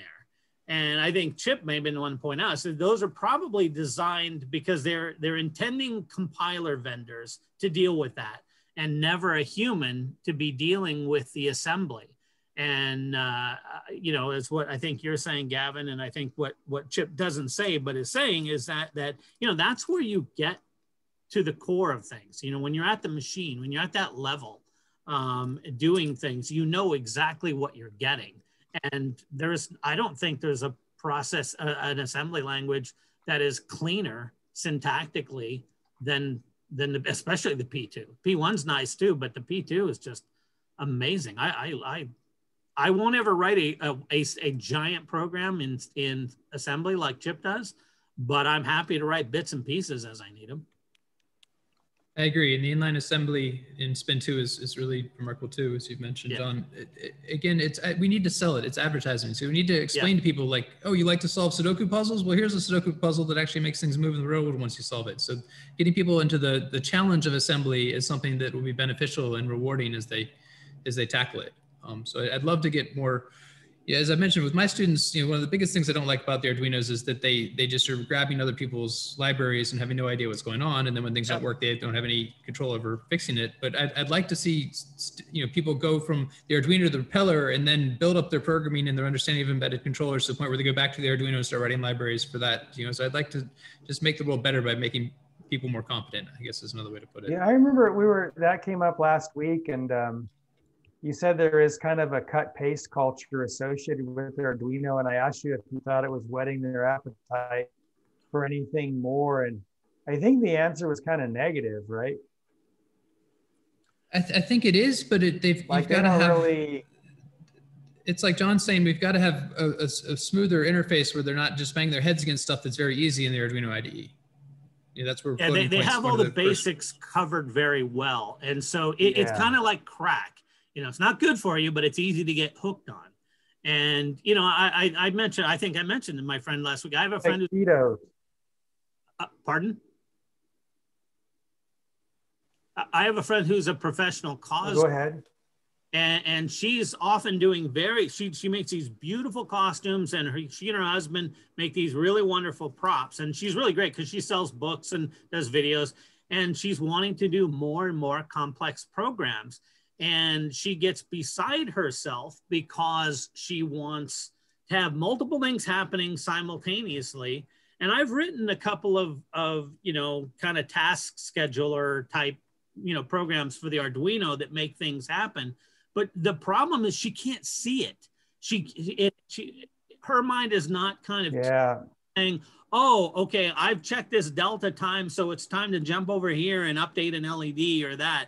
And it frustrates her a lot, where I said, listen, if you use the Propeller, I could write individual discrete programs and just launch them all at the same time. And I've used that to my advantage. I know when I was presenting, I think the first spin class, you know, there's a big display that I've worked on, many have seen pictures of, that's got this giant bear and a bunch of burning trees and all that. Every one of the elements of that,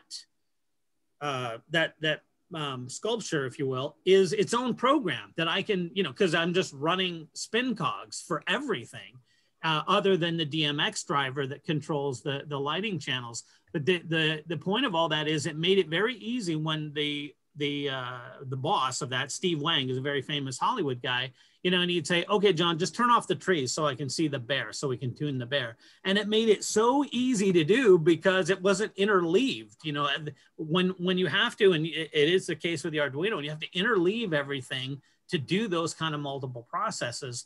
So again, it's just getting people to give the Propeller a chance. Once they do, then I think, wow, you know, be like the old days or the basic stamp, where people, You know what frustrates me, to be honest with you, Chip, is when, remember back in the old days, people used to say basic stamp when they should have properly been saying microcontroller. Well, now they say Arduino when what they mean is microcontroller. That irritates me personally.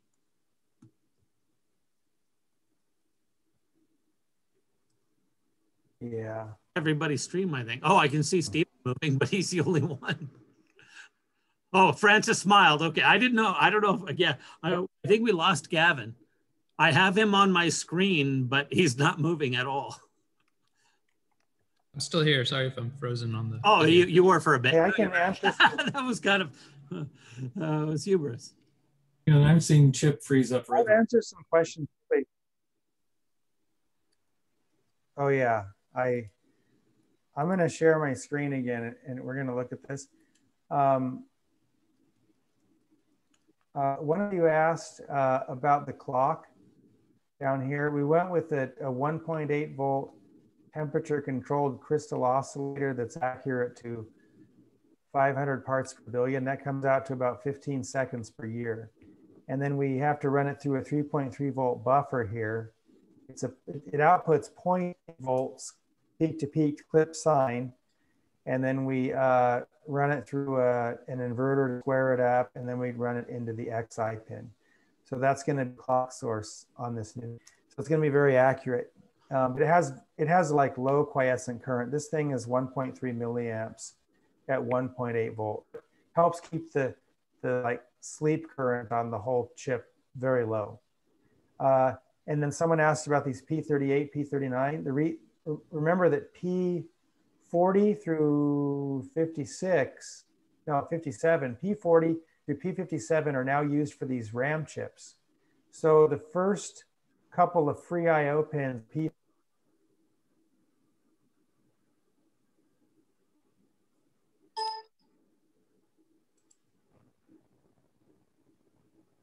I think we lost Chip. And we lost Chip. Looks like he's working his way back. Oh, great. Automatically host. Disappeared for a while, huh? Chip, we need to okay. SpaceX on your behalf and get you one of those satellite dishes. Really? Well, I ordered one, but who knows when it'll be here. Cool. Maybe it'll come someday. Yeah, Did you hear my explanation about the TCXO? Yes. Now, and this 38, 39. Oh, yeah, those were the next lower temp. And I didn't even notice that before. So although I don't think very many people use, I don't anyway, use those LEDs for other than for experimenting. But didn't I don't really use them either, but they use them for testing the module as an indicator. Yeah. But I remember when the first Edge, when you guys were doing that, I think Lachlan really wanted a couple of LEDs for what they were doing vis-a-vis MicroPython development for the P2. So I wonder, if this will create a different spin on, that was a sad choice of words. I was going to say a different spin on MicroPython for the Edge. Given the amount of RAM that's going to be on this board.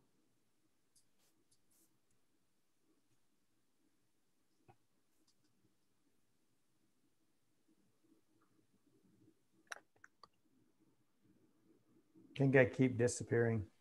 You do. I'll forward the, since I've become host again, I'll just forward the video to you like I did last time. Because I seem to have picked up videoing. Okay. John, you're talking about your friend that does the cosplay stuff and has struggles with like how to do concurrent things. Right. Anything, if what we need to do, I'm always thinking this, okay, but I don't have a lot of bandwidth to do it, but we got to make our tools so that they help like instill a very like direct mental model to people so they can see. So it'd be self-evident to a kid that, oh, I could make it do something else because I've got this empty slot over here I can do something with, be it a cog or a thread or whatever. But having good tools presents the capabilities, you know, and for this kind of thing, it's a little more abstract than like how Blockly can bring you blocks. So you can just look at the building blocks in Blockly and get kind of a handle on what kinds of things you can do. And then the interlocking issue, that kind of brings about, you know, how things can relate. But how time can relate is a little more abstract, but yeah, it's tricky. Tools. Yeah. Yeah. But you But know, there must be a way to make tools though to show that aren't too weird and too hard, but something that a kid could get his head around right away.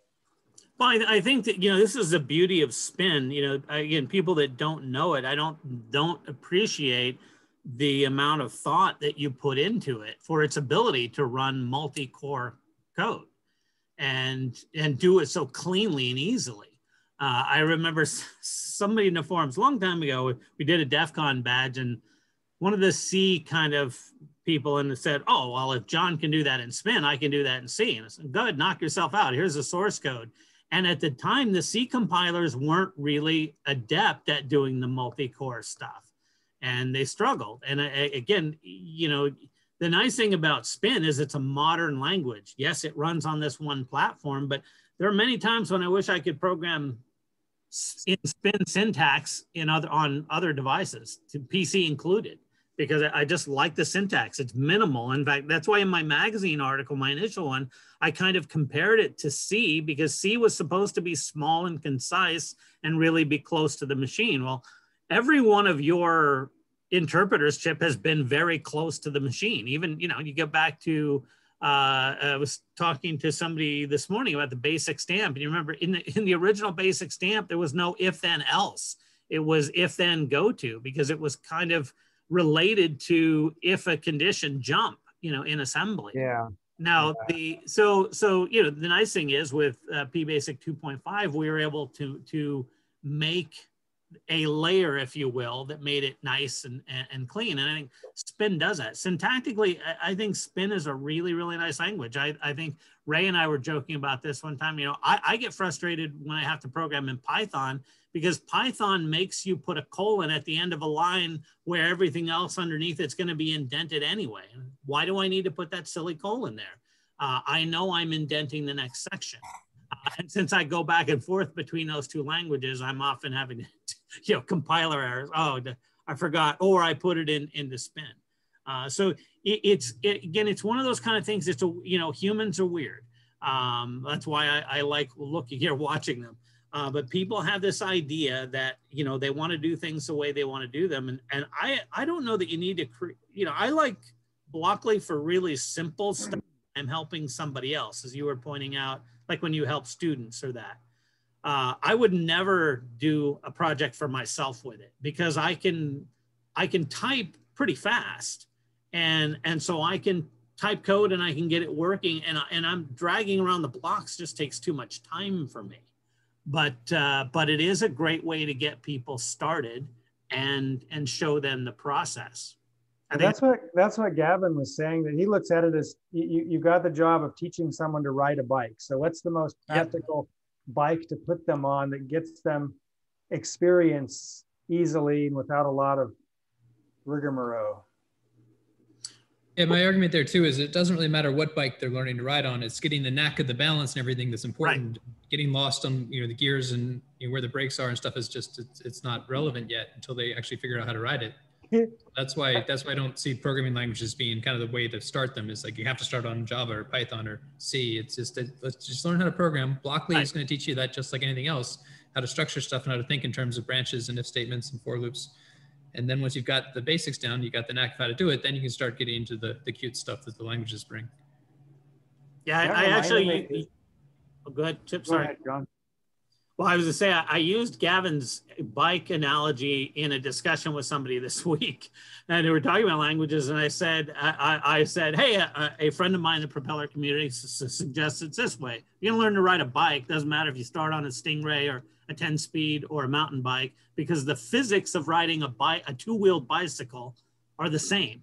And, you know, so if I can put quotes around that term physics, the physics of writing a program with variables, constants, control structures, etc., are the same.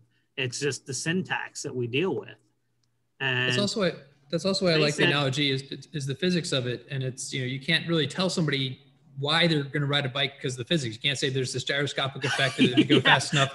So you can sit there telling them all day long how to ride a bike. They never learn how to ride a bike until they actually get on it. So that's the same with programming to me too. They have to get the knack and figure it out in their own way. Yeah, you have to participate in order to become competent, I think. You can learn about programming by reading a book, but you got to write code to learn coding. Same as riding a bike or swimming.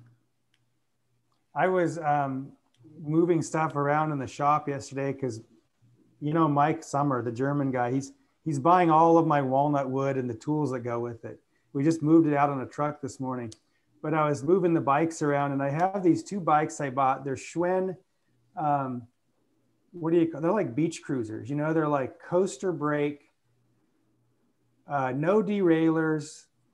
They're like brand new. They're 25 years old. I bought them back in '96, and they're like brand new bikes. They're rigid. They work. I mean, we get these little goat heads puncturing tires. So I got these plastic straps from Amazon that you put in the inside of the tire to keep those buggers out from the inner tubes. And I bought an inner tube repair kit instead of keep buying more tubes. So anyway, I look at those 2 bikes. They're fully functional and they look brand new, even though they're 25 years old. And then I have this like crazy mongoose mountain bike that our friends gave us. And it is a piece of junk, man. Like the derailleurs are all out of whack. The tires are flat, which doesn't have to do with the design of the bike, but those strips, they're hanging out that go around the inside of the rim, to protect the inner tube from where the spokes sit. And it's like the brake cables are all messed up. They like desiccated and now they need some kind of lubrication. I mean, it's like a completely unusable bike. But those Schwinn bikes were so simple. They're like, they'll go forever, if you just keep the tires working, that's all you got to do. But these other things with too many moving parts, those parts gum up and render the whole thing pointless. It's like, I might as well just put that thing on the highway with my free sign. I think that works beautifully for an analogy of kind of how we view the Propeller 1 and this Propeller 2 is that every time I've fallen off of the Propeller 1, it's been my fault and not the bike's fault. Where, when I'm on an Arduino, I can never tell if did the bike just fall apart on me and that's why I crashed, or did I actually do something? Yeah. So having the stable platform that's just robust and does what you want and it's not going to trip you up or throw you off. That's really what I see the Propeller 1 and Propeller 2 bringing to the table. Well, the nice thing is too, is I think I said this last week, there's nothing that's hidden. With the Arduino ecosystem and so many device variations now, looking at a library where they try to write a single library that works on every possible device. And that's what's tripping up my friend Svetlana. And she's now, because she got so frustrated with Arduino C, she's now moved to, Circuit Python. And I was helping her a month or so ago with some Circuit Python, and I was looking at a library that she wanted to use, and my head exploded. I couldn't follow any of it. And I'm not a great Python programmer either, but I know enough about Python. I used to write, stuff for a cybersecurity company, and I just couldn't follow it. It was just nonsensical, messy stuff. And she was frustrated, I was frustrated, and we ultimately had to simplify what she was doing.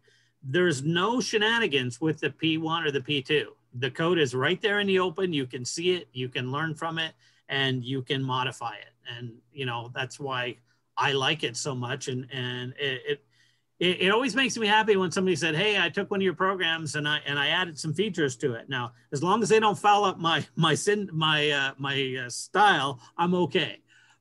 Because it makes me happy that people are willing to take code and say, okay, and because I'll bet you there's not 5 Arduino programmers in the world that are willing to take one of Adafruit's libraries and modify it. Yeah, things get too overwrought and complicated and they become unknowable. And yeah, see, for me, what gives me these like ambitions to do things that don't make marketing sense apparently is that for me, the way things work these days, to go invest and build on these sandy foundations, the whole thing as I get older, it's just becoming a non-starter categorically. Like, I just don't want to do that. I don't want to spend my time on stuff that's going to amount to a pile of rubble in 2 years after a few system updates that nobody can control or explain. And I'm just like, been doing it long enough. I just don't like those kinds of things. That reminds me, there was this guy I saw who built these hi-fi amps, and he sold them for like $100,000, and he used these 800-watt tubes in them. They were these super powerful amplifiers, and it was some kind of like microwave tube he was using in these things, and they were big. They ran on like 230 volts, and they're huge. And he had this, what he called it was it was a Potter Brumfield. They make a lot of, factory, but old stuff. It was a delay relay, right? Something that when you apply power, this relay automatically triggers in like a minute or a minute and a half. And it was to allow the heater in the tube to heat up before he turned the bias on. And so I said to him, thinking I was all smart, well, you don't need to buy that big thing. You could just put a and this was a long time ago. I wouldn't say this today, but at the time I told him, you could just put a microcontroller in there, and you don't need all that big thing. And he goes, well, in 20 years, the EEPROM will probably like self-erase. It won't work anymore, and it'll render the whole machine, useless. So, but that's kind of how I see things too now. He built these expensive amps that should last because, they're meant to be reliable. And so he's going to put the, I don't know, $50 Potter Brumfield delay relay into that thing to control the heater on the tube. And that's just how he does it. And he doesn't think twice about it. But I kind of, I can understand that completely now, whereas before it just all seemed like 20 years, but 20 years goes by until the years just go by faster and faster as you get older. I got a call from my friend Rocco yesterday. He lives near Ryan Clark, and Ryan had given him a bunch of parallax stuff for Rocco's kids. Rocco's boys are 8 and 6, I think now. So they're getting into being interested in technology. And it was interesting because I was helping Rocco get started with his Bobot. And once he got it sorted out and turned it on, it just started running. And it's probably been in a box for 15 years or so. But away it went.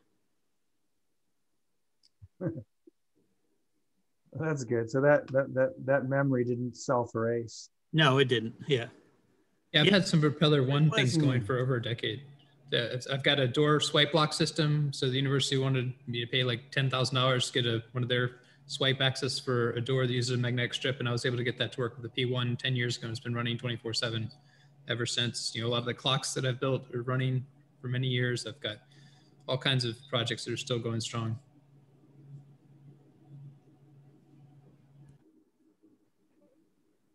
Yeah, Gavin likes the 15 per second or 15 second per year clock source on the new P2 because it'll be better for clocks.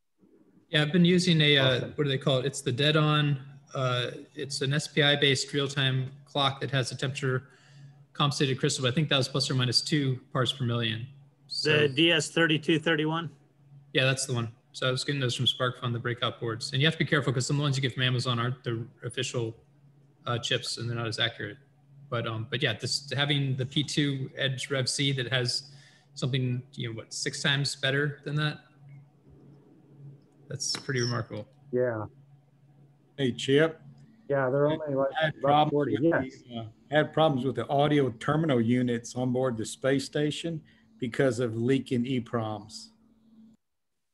Oh, really? Yeah, it would perform. It would perform a periodic built-in test, and the EEPROM would leak down just enough so that it didn't match what was in RAM, and it caused the ATU to reboot. Oh boy. Yeah, we had. Oh, go ahead, Gavin. I was just going to say, I've heard in space applications of the tin solder growing whiskers that can short out stuff. Yep, I've seen a lot of pictures in a weightless environment like that. Those the tin off of the components will follow an ionizing path through the component until it touches metal. I've actually seen pictures of that. Whoa.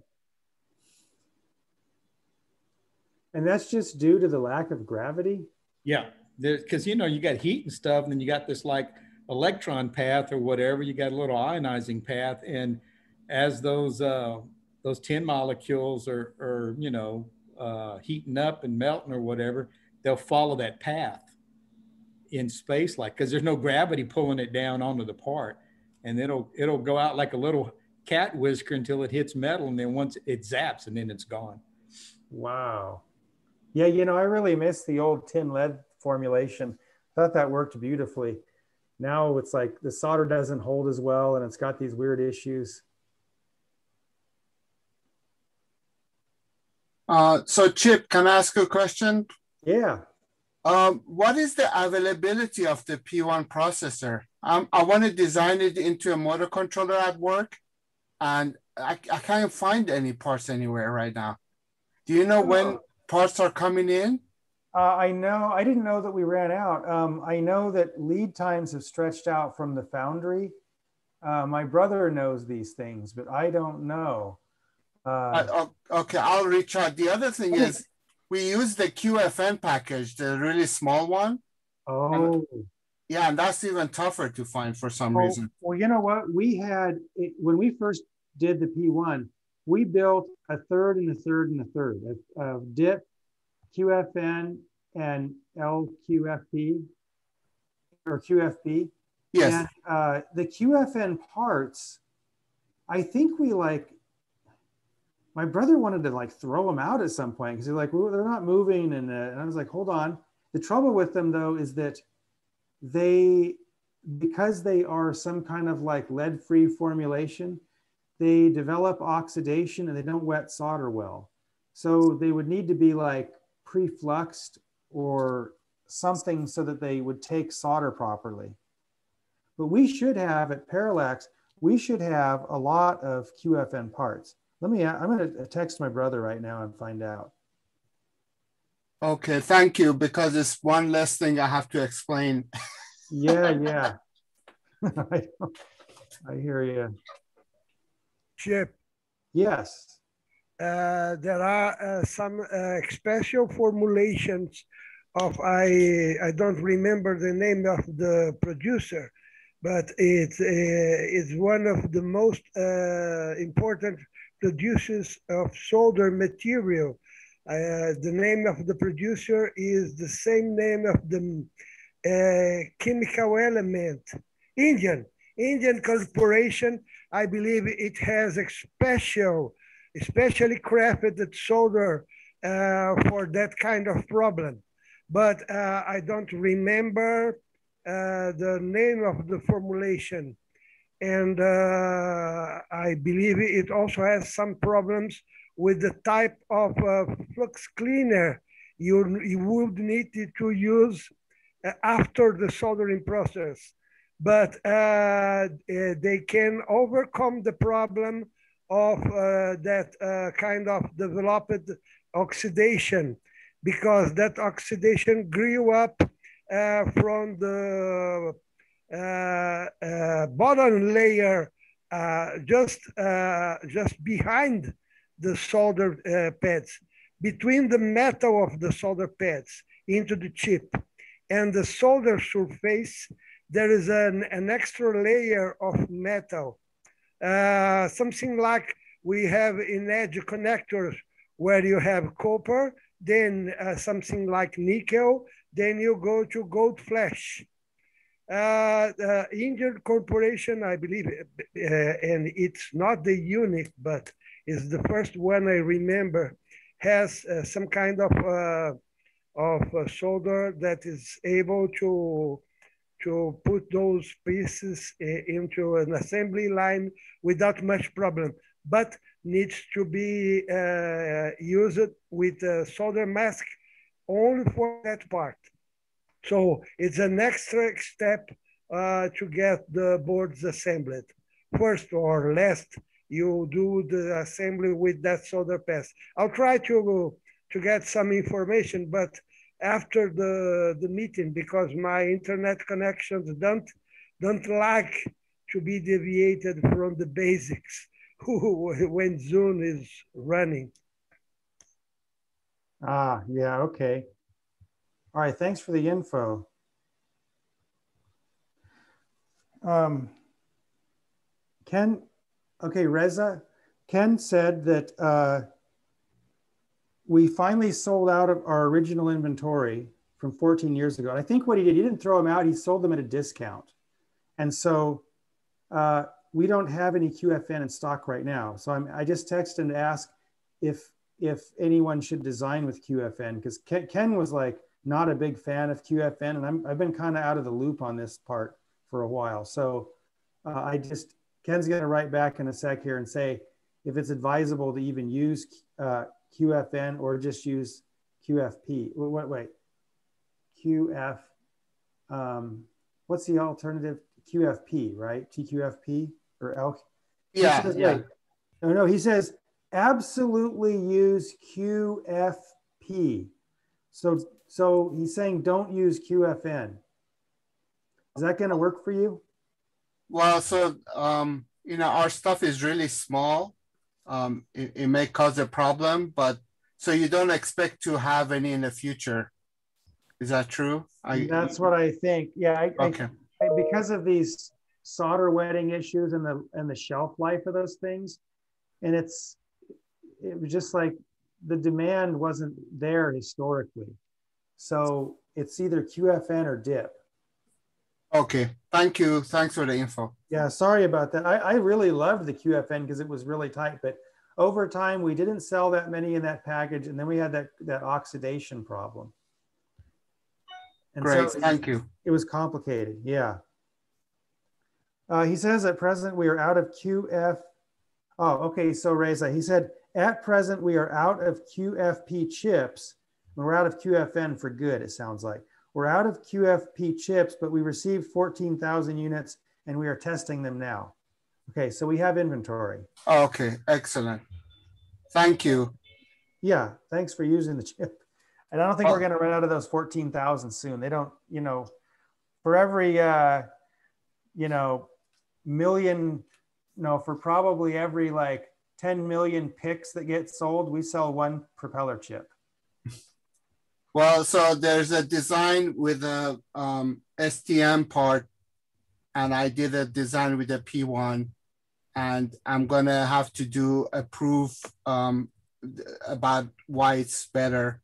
So I have to convince the team, but it's pretty easy because the power consumption is like almost a third, believe it or not, in the application. So, but I wanted to make sure I can get the part. I think it'll be okay. It's a little bigger, but yeah, that's a shame because there's a lot of, like your nano boards, right?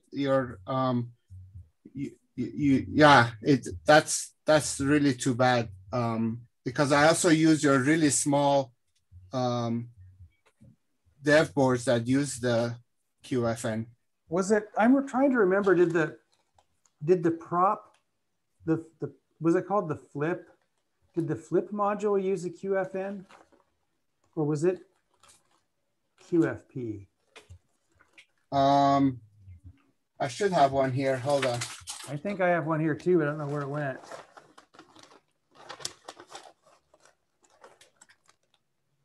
No, it's QFP. Oh, okay, so it is QFP. The prop mini used the QFN. I really love that one. Yeah, exactly. The mini was really useful. Exactly.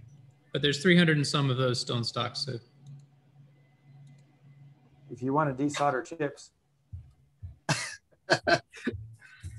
that's an option. By the way, the tin whisker stuff, I have a lot of experience with that. So I used, my previous company worked on lasers, and there was a 0.1 inch spacing between the pins on the laser. And if you go to 85 degrees C, you know, humid, hot, actually saw the whisker form in about 30 days. And wow. It just goes into the sky and comes down and hits the other side. But the way they prevent that from happening now is if you have a lot of pure tin, that's the problem. So if you notice now, they put a little bit of lead in there. so that you don't get that migration problem. And then the other one is you conformal code, right? Conformal code. Yeah, that yeah. would stop it. Exactly. So that's how you deal with it. Boy, conformal coding though, then you can't rework. I mean, we've never conformally coded anything, but I guess if you're dealing with something that, I mean, you have to have high currents for these whiskers to be forming, or is it just a function of electric field? No, it wasn't high current. In fact, it was, so on a laser, you have two pins that are high current, and then you have a photodiode pin that looks at the optical power coming out. And it was actually happening on that pin. So no, here's all it needs. It needs temperature cycling, because the stresses in the joint is what makes the tin come out. Yep. And so you need temperature cycling, humidity, and like I said, a lot of tin in the junctions, and then you run into that issue. Yeah, I dropped a couple of links in the chat that shows pictures of that between legs, and also it shows it compares it to a human hair, which is kind of interesting. Yeah, and remember Toyota had an issue with runaway acceleration. It ended up being the same issue. Oh, interesting. So is your laser project, is that a ground-based project or a space project? No, it was ground-based. It was a telecom, you know, it has to work for like 10, 15 years at hot and cold. So I did that for 8 years, just commercial telecom. The company is now part of Molex, you know, but it was interesting. Having seen that happen within a month, like in front of my eyes, it's like, you think, oh, it takes a lot, but it really doesn't. But like I said, the new solder formula, they put lead in it. It helps, you know, mitigate that. But if you, for aerospace, if you really want high rail, you need to conformal code. And actually, for certain things for military, you actually use leaded solder. You get, you know, you don't have RoHS requirements, as you can imagine. But when it actually has to work. Exactly. Because I always joke there is no RoHS lead for bullets.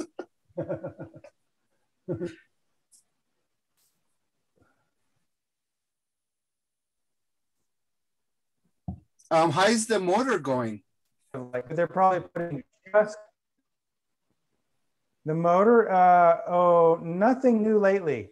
No new development on the motor stuff. We're going to make a little 4 half-bridge board, which is very generic in nature, so it can drive like a stepper, brush DC, two separate brush DC motors. You can drive one brushless DC motor, but just imagine 4 half bridges with sensor points in the middle through the voltage dividers, a general current sense on the bottom leg. Let's see, and then a Hall effect sensor input, just at least for how these hoverboard motor wheels work. And so it's just kind of for general purpose. I think we'll probably kind of set it up for up to 24 volt operation. And you'll just screw in power and ground for your high current supply. And it will then mate to 2 ports of like, let's see, where do I have a small board? I got one here. Let me unplug it. 2 of these ports, right? So it'll take 16 pins. So 8 of those pins go to run 4 sets of high and low switches. That's 8 pins. And then there is 4 pins come back as midpoint sensors, okay, for the field-oriented control sensing. And then 1 pin comes back as the low impedance shunt resistor against ground, so you can measure current. And then there are 3 pins that come in, and this all adds up to 16. 3 pins come in from the Hall effect sensor connector. So nice. It should let you do, you know, with reasonably high voltage range, any kind of like motor experimentation development you want to do. That's great. Do you think 24 volts is sufficient, or should we make it work up to 40 or what? So I recommend to go to 40 because 40 a lot of applications use like 6 LiPo cells, which can go times 6 times 4.25. So you will go above that. Yeah. Okay, so 40 volts, okay. Yeah, and one more thing I recommend, put a big Zener or Transwarp on the bus, on the power supply bus line. So if the motor is, yeah. Okay. So you don't blow up the parts if you know, you have a, so if the motor is spinning and you stop it quickly, you get a huge back EMF. And if you don't have enough capacitance, that it will go up and then blow all the parts on the unit. Yeah, okay, we don't want that. So this Zener, okay, so it's a Zener so that it can clamp over voltage and it can clamp wrong direction conductance. Yes. And you know, you can put a, actually Transwarp works better. You know, you can get a, I don't know, they have them different wattage, but like 250 watt or. Okay, Transorb, like Tranzorb. SORB. They look like a Zener, but they're called Transorb, and 250 watt. Yeah, yes, at a minimum. And then one last thing is make sure you have enough capacitance, right, to be able to drive the phases. So if you don't put a cap on there, put a place to put like a big electrolytic. Okay. So we're gonna have 4 electrolytic caps. Okay, good. For each half bridge. I'm asking you. So four electrolytics. Each half bridge gets 1. So you need, yeah, that's fine. But at each half bridge, make sure you also have like ceramic, you know, 1 microfarad right at the collector of the FET going to ground. Because you're going to have circulating currents, high frequency, you want to bypass them right at the output FETs. And then the electrolytic cap is more for energy to come in when there's, because you are going to have currents going back and the diodes can turn on and dump energy. So you want to have a place for that energy to kind of circulate around. Okay, yeah, so the electrolytics are there to supply the juice, and the ceramic, you said ceramic 1 microfarad to bypass. And so those would go from what, the top of the H bridge to the bottom of the H bridge? Exactly. Okay. And then that big Transorb just goes across the 40 volt input, right? Exactly. Okay. And you wanna make that a little less than your maximum voltage, because they don't turn on like a Zener with a sharp edge. They kind of come on slowly. So let's say, so maybe 36. Exactly. You want to go lower. Got it. Okay. That's super good information. Yeah, that's like good to know. Okay, well, we'll put those on. So that's Michael's next thing he's going to work on. Okay. Thank you for the information on the part. I'll make sure the team knows. I think it'll be okay. It's just you know, it's a shame because there's a lot of really tiny applications, and you know, well, you know, maybe in the future there'll be.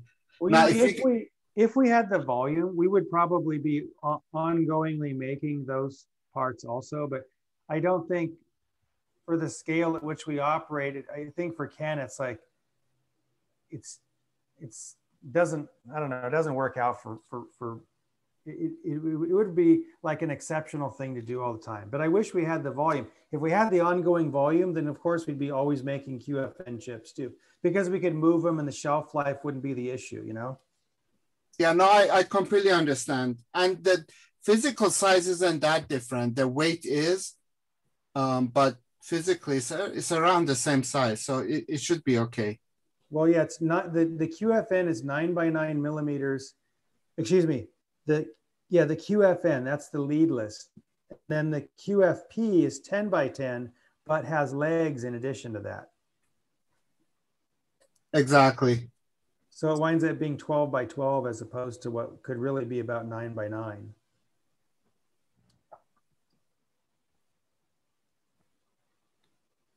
Yeah, the original concept that I used this on, it was a very small quadcopter that kind of fits in your hand, where weight is very important. And so you can imagine in that case, you really want the smallest solution.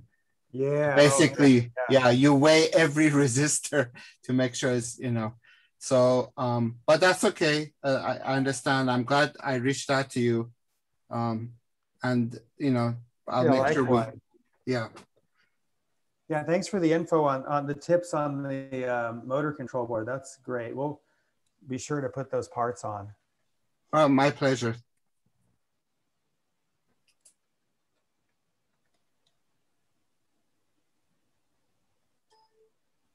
Hey, Ray. We were, I think we talked about this, but you know, here's your board, right? That has no problem with the crystal and the 4 pins flying around on P28 to P31. I think we realized what's making this work so well is the fact that you have a 2-sided board with all that gap between top and bottom layer, whereas ours only had like 2 mils between layer 1 and layer 2, and then a big probably 60 mil just piece of FR4, and then another 2 mil thick double layer board on the bottom. So it was those close layers, I think, that we were getting all that coupling from.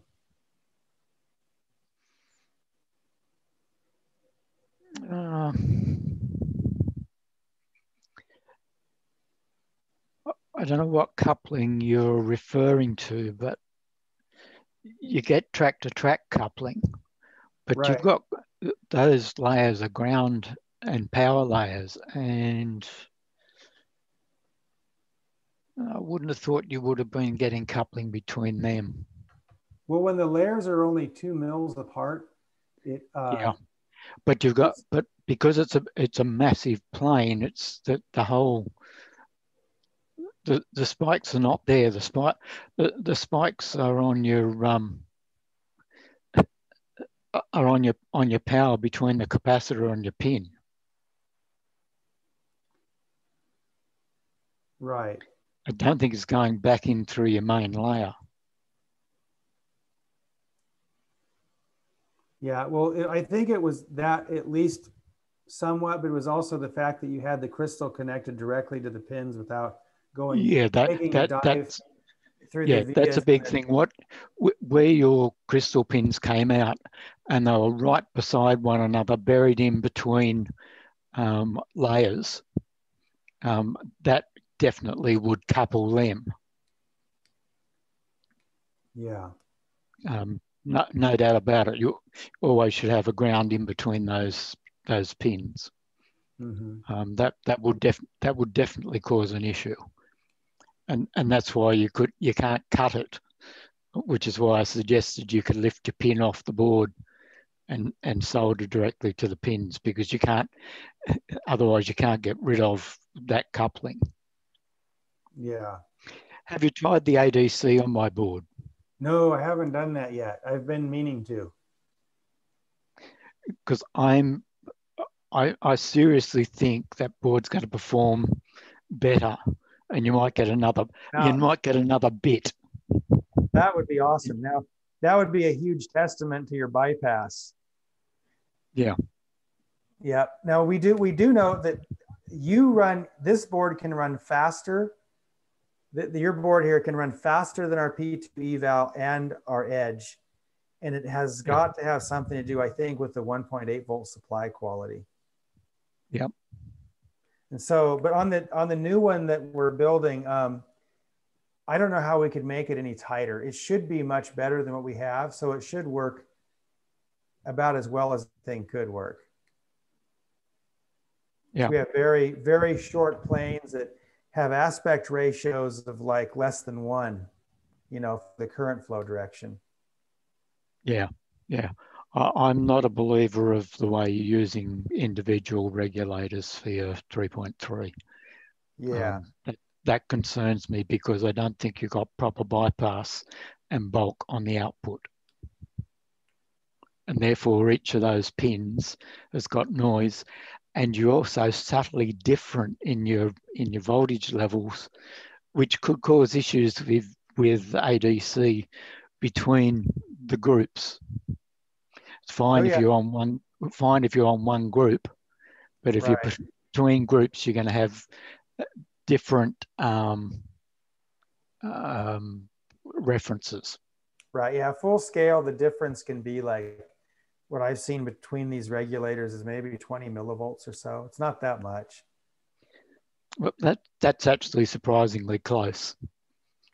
Yeah. Because I think they only build them to 0.5% or something. I mean, they're much better than they used to be, but they're still not good. Yeah. Whereas when they put an internal reference in your chip to go between all the pins, it's a one same reference. So while they say it's 1.1 volt or whatever it happens to be, there's still a plus and minus tolerance on it. Right. Chip, when you mentioned it performs better, can you quantify that? Well, he can run up to like 370 megahertz at room temperature. Is that right, Ray? Yeah, I've had mine running at 380. Yeah, and 380. The PLL doesn't go any faster than that. That's the limit. Right. The PLL is slower than the core logic. Right. Well, I ran to 382, and at 382, I had catastrophic failure. Like no instructions worked. And I was testing out SD. So at 380, I could read and write quite happily. Of course, I don't know whether there's a limitation internally in the chip that meant that it really wasn't running at 380. It told me it was, but I don't have any scopes or that to put on it to test that out. Yes. But I was able to read and write to the SD card at 380, and at 382, it wasn't the SD card that was failing. It was the raw instructions. I didn't even get to the point of telling the SD card to start. Yes, because at that point you're bumping into that giant wall of critical paths. Yeah. And so everything should fail all at once. Or enough stuff should fail all at once, and it seems like everything fails all at once. Yep, that was exactly right. And I thought that was great. Because it's a happy byproduct of the design process nowadays. Yeah. It wasn't anything I asked for. It's what the design tools do. Yeah. It's just a real brick wall. Yeah. You're talking about your self-hosted stuff, and I agree with Johnny Mac, but I'm still pushing my own self-hosting. Yeah, I noticed. Yeah, right. Oh, nice. That's my 4-inch LCD. It's 320 by 480, so it gives me 80 characters on a line. Wow. So that will run my OS and also run the Z80 CPM on there. And then I just attach a screen to, just bear with me for a sec while I find where I've... Ray, what was the resolution again? The resolution, it's 320 by 480, 480 wide. Copy. So on a 5x7, I can get 80 characters, and you can read it quite well. That's what I was looking for. And that is what I plug into my micro USB port, and it gives me a full-size USB socket. So I can plug a keyboard in with Gary's driver, USB driver. I sent you a couple of those cables too, Chip.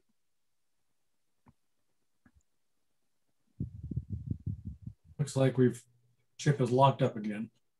Yeah. So what driver do you have that generates the text to the display? It's in my LCD driver. There's a thread. Probably the easiest way to find it's to go through the retroblade thread, the one that says now you've got your retroblade, and it's got a link to the drivers. I had to write a manual scrolling because the board has an inbuilt scrolling, but only when it's in portrait mode. It won't scroll when it's in landscape mode, which is a shame. So I had to do it manually. Thanks. Well, I think I get something like 65 lines or something on it, which is ridiculous on a little screen like that, but it's quite readable. I need glasses to see it. Well, I've got glasses on. I mean, I only wear glasses on the computer and to read my phone, but I can read it. I don't have it to a point where I could actually load a piece of code. You can use your CPM stuff that you've been familiar with for like 40 years, right? Actually, would you believe I'm not a real CPM user?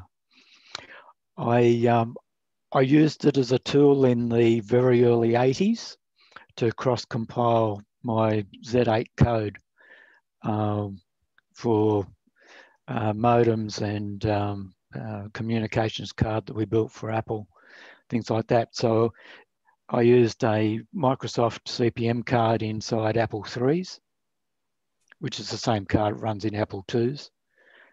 We had Apple III's and 5 megabyte hard drives. And so I used it for that. So that was my only CPM use. I was just a user.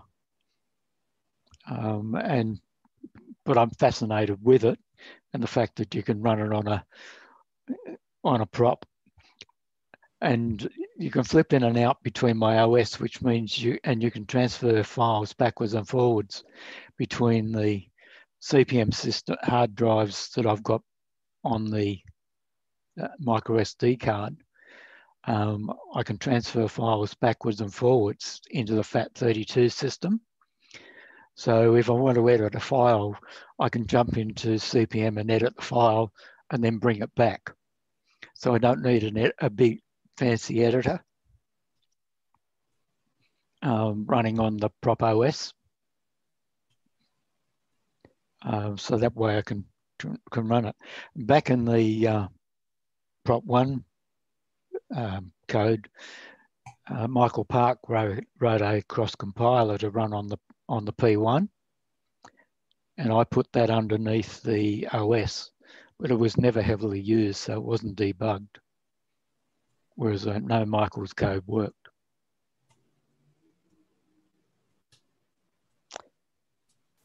So yeah,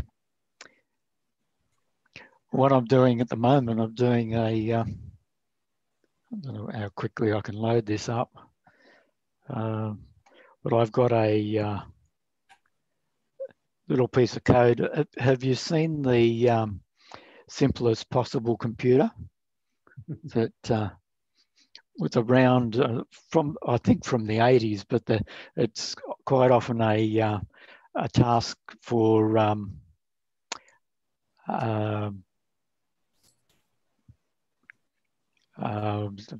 trying to do some other stuff while I do this. yeah, it's quite often the task at the unis to design the simplest possible computer, and they give you this spec. And so I thought it would be good for my my grandkids to play around with the simplest possible computer. But rather than build one up out of logic, I'm actually going to use a P1 or a P2 and simulate it on the little LCD. So I started writing the LEDs and the writing on it for what the LEDs are for the different registers in the chip, and then allow you to single step or run it.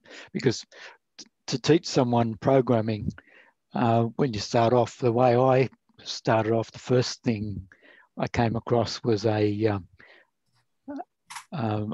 thing that TAFE called Ballad, a language called Ballad, which was running on a PDP 8. And they actually, no, I think it was a Nova computer. And they had this, like an interpreter they'd written for a low-level assembler language, just so you could get used to it. And the most complex we got to write was calculating the prime numbers between 1 and 1,000. And see how the computer slows down as it gets up with the higher numbers. Is this the SAP one, Ray? Yes, yes. Okay, I put a link in chat for everyone. Yeah, I just wanted to find, I was just going to load it up and I don't have it ready, so maybe if you bear with me, I'll come back in a couple of minutes. All right. Yeah, I dropped another link in the chat. Whenever I started with Boeing back in 1984, there was an engineer there that was really proud of his portable computer. K-Pro, yeah. It was the K-Pro. It was the size of a small suitcase, and it ran CP/M. I think he ran WordStar, and what was the first spreadsheet they had back then? VisiCalc or VisiCalc? Yes, VisiCalc. VisiCalc and WordStar is what he ran on his little K-Pro. I say little, it wasn't little. Yeah. Yeah, I still have an Osborne exec from that era functioning.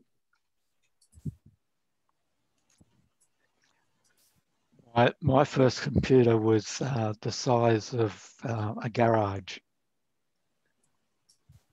And I say that literally because I lined the garage and air conditioned it, and it took up the length of it. Was it a PDP? It was an ICL or Frieden in those days, Frieden Singer System 10. Yeah, had 100, fully configured, had 110K of 6-bit core memory. I met a guy in Houston several years ago. He had the same thing. He had a garage. He had it all taped up with duct tape, cold as hell on the inside. He had a bunch of crates on the floor, and he had a bunch of PDPs inside. He was renting out time to the big oil companies here in Houston. Yes. Yeah, I used mine. I bought it in 1977 as a 18-month-old machine, and it saved me going in and getting free time at ICL at 3 o'clock in the morning, so I could write my programs for customers.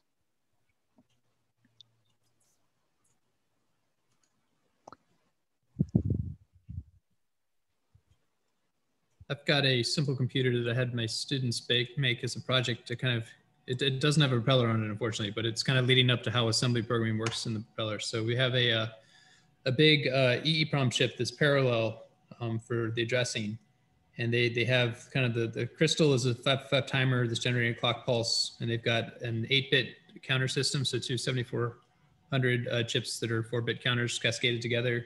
And that's displaying the kind of program counter on this LED display.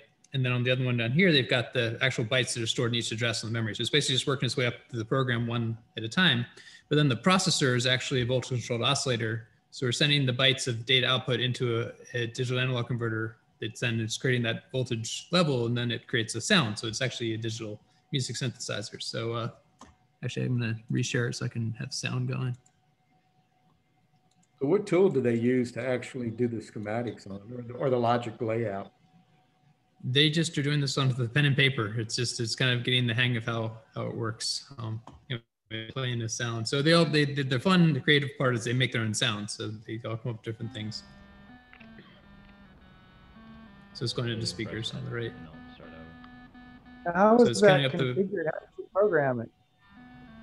So they programmed it with Propeller 1. That's actually what they were using back then to do it for this project. Was they basically were running a loop that was having the Propeller 1 program this EEPROM chip, this big chip on the bottom, so that each address has a byte of data that then gets processed by the voltage controlled oscillator. Ah. But it helps them understand a little bit about computer architecture in sort of a fun way. But then that leads them understanding assembly and how you're adjusting the program counter to take each line of code and run it. Wow. It just occurred to me that, you know, you could use a lookup table like an EEPROM or something like that. Think of a 4-bit processor. Everything it could do could fit into a couple of K of lookup tables. Because if you're taking 2 4-bit operands, you have like, you know, 256 possibilities of whatever, multiply, add, subtract, and or XOR.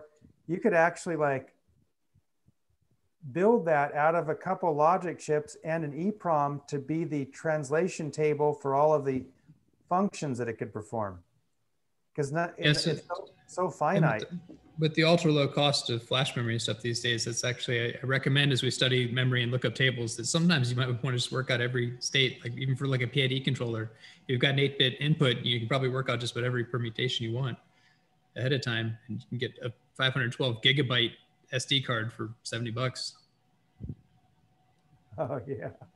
Yeah. Just everything's predetermined. Every possible calculation you need to make, you've already worked it out. Just look it up instantly.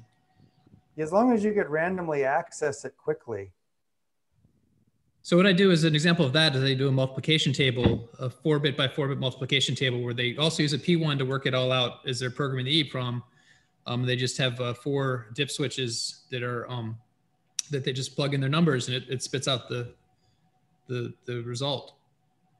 It's just all pre-calculated and stored in the EEPROM. And so the address, the lower nibble of the address is one number, and the upper nibble of the address is the other number. So every address has the result of the lower and upper nibbles. Wow.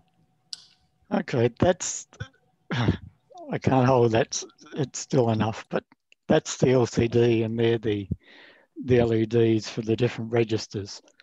Wonderful. I don't know whether you can see the writing on that clear enough on that.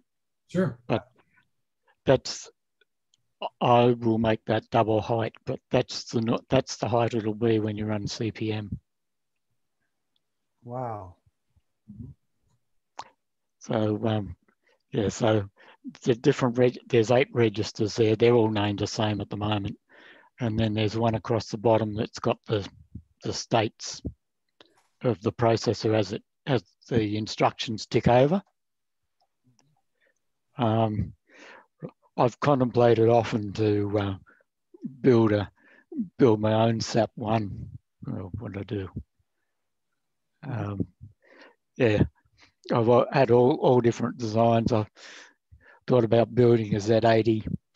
I've designed the ALU and the registers, because there's lots of registers in it. There's an LCV 74 LCV 646, which is really good for doing that sort of stuff. But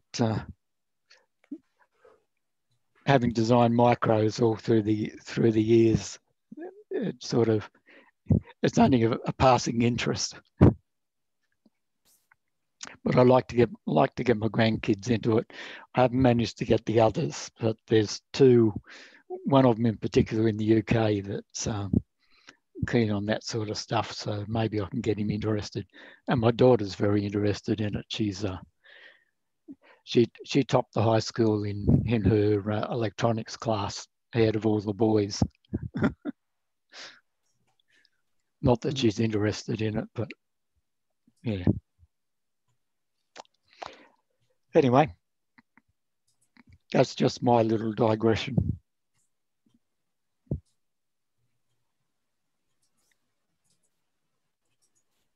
It's fun to think about computing in like really first principle terms and what's possible. And I mean, think if it was just a matter of making a lookup table for a 4-bit processor, you could probably, I mean, you could make it so that there's just a couple of logic gates in a lookup table, right?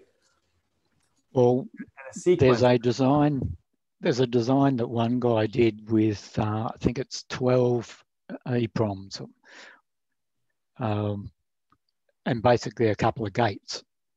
So even the latches are EEPROMs. Oh, wow. And he did this SAP one. Don't remember the name of it, but yeah. But I looked at that and thought, yeah, that was really smart. But to use latches, I would have used latches instead of EEPROMs for the registers. But you were like asynchronous memories that he would toggle the address, like one of the addresses would be a clock or something. Yeah, and you feed back the output back to the input so that it latches. That would make some design tools unhappy. Yeah. Hey, I noticed what came across my desk today, Chip. There was there's a shuttle thing called eFabless Chip Ignite. $10,000 for 10 millimeter square, 130 nanometers. You get 200 chips back for it. Wow. Well, if you can do a full custom design, you can keep the cost down. But I know to have like On synthesize that for us, it's at least a couple $100,000 to do all everything, you know, the verification. Yeah. This is a shuttle. And yeah, I was just having a look at it. $200 down deposit, so you get the software to run, to design your part.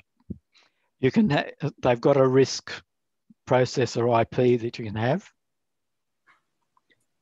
I thought, oh, interesting. Wonder what you get. 10 square millimeters is not a lot. It's about 3 by 3. Right. Well, you could do a lot of proof of concept stuff in there. Gosh, you know what? Does it allow you full custom design though?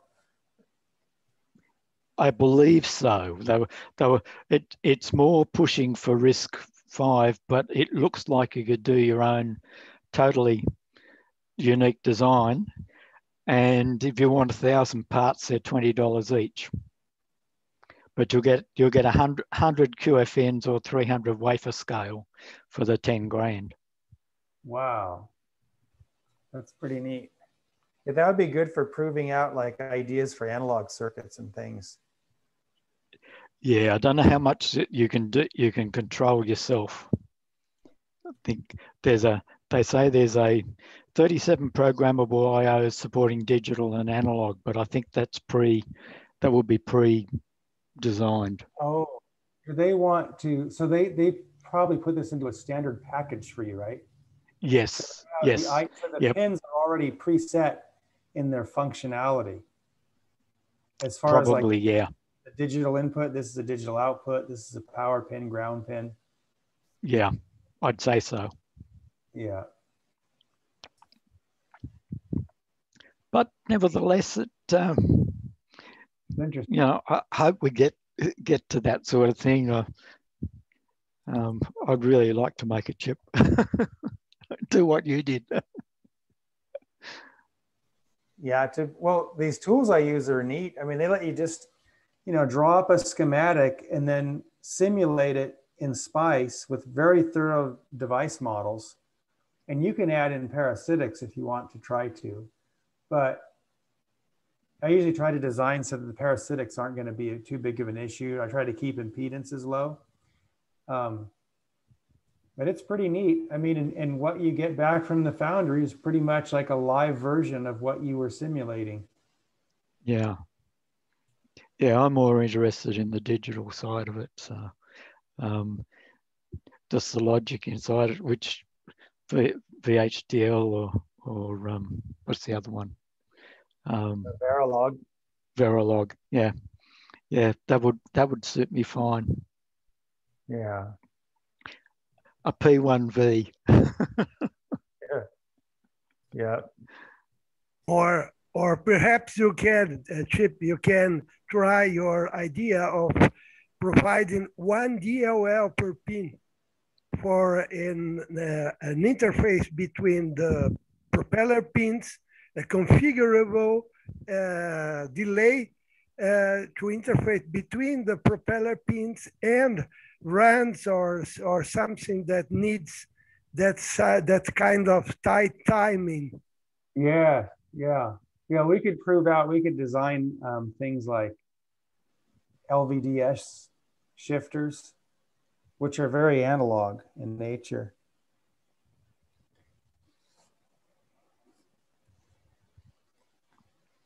Because they are very expensive if you use too much of them in a single design around the propeller. Yeah, yeah. Only one hiatus. When I was looking to raise board, there is another outstanding thing that I observed.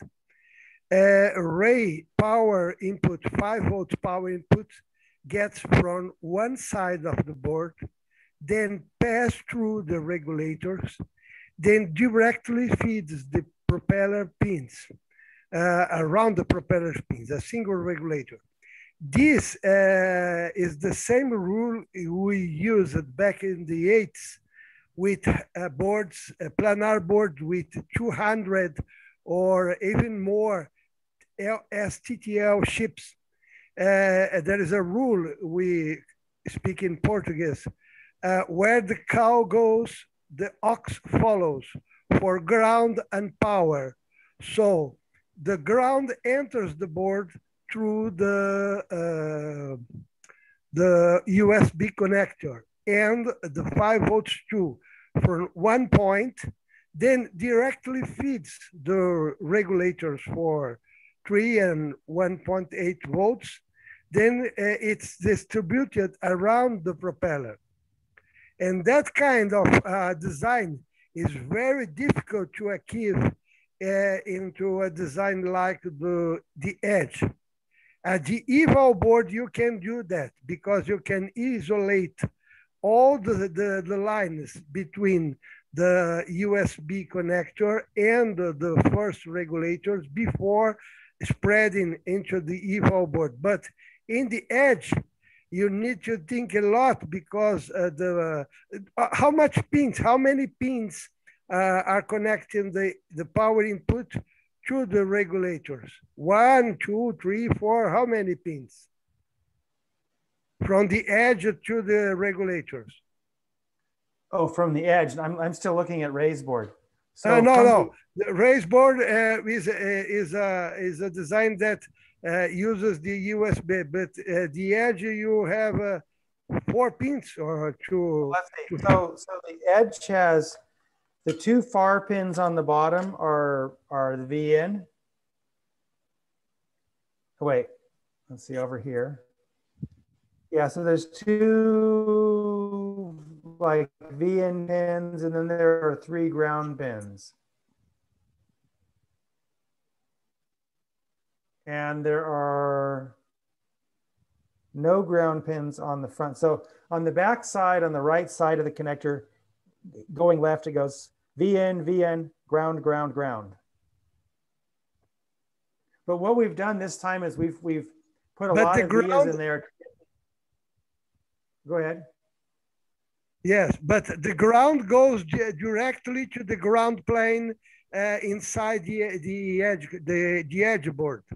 Yeah, very quickly. It's not routed.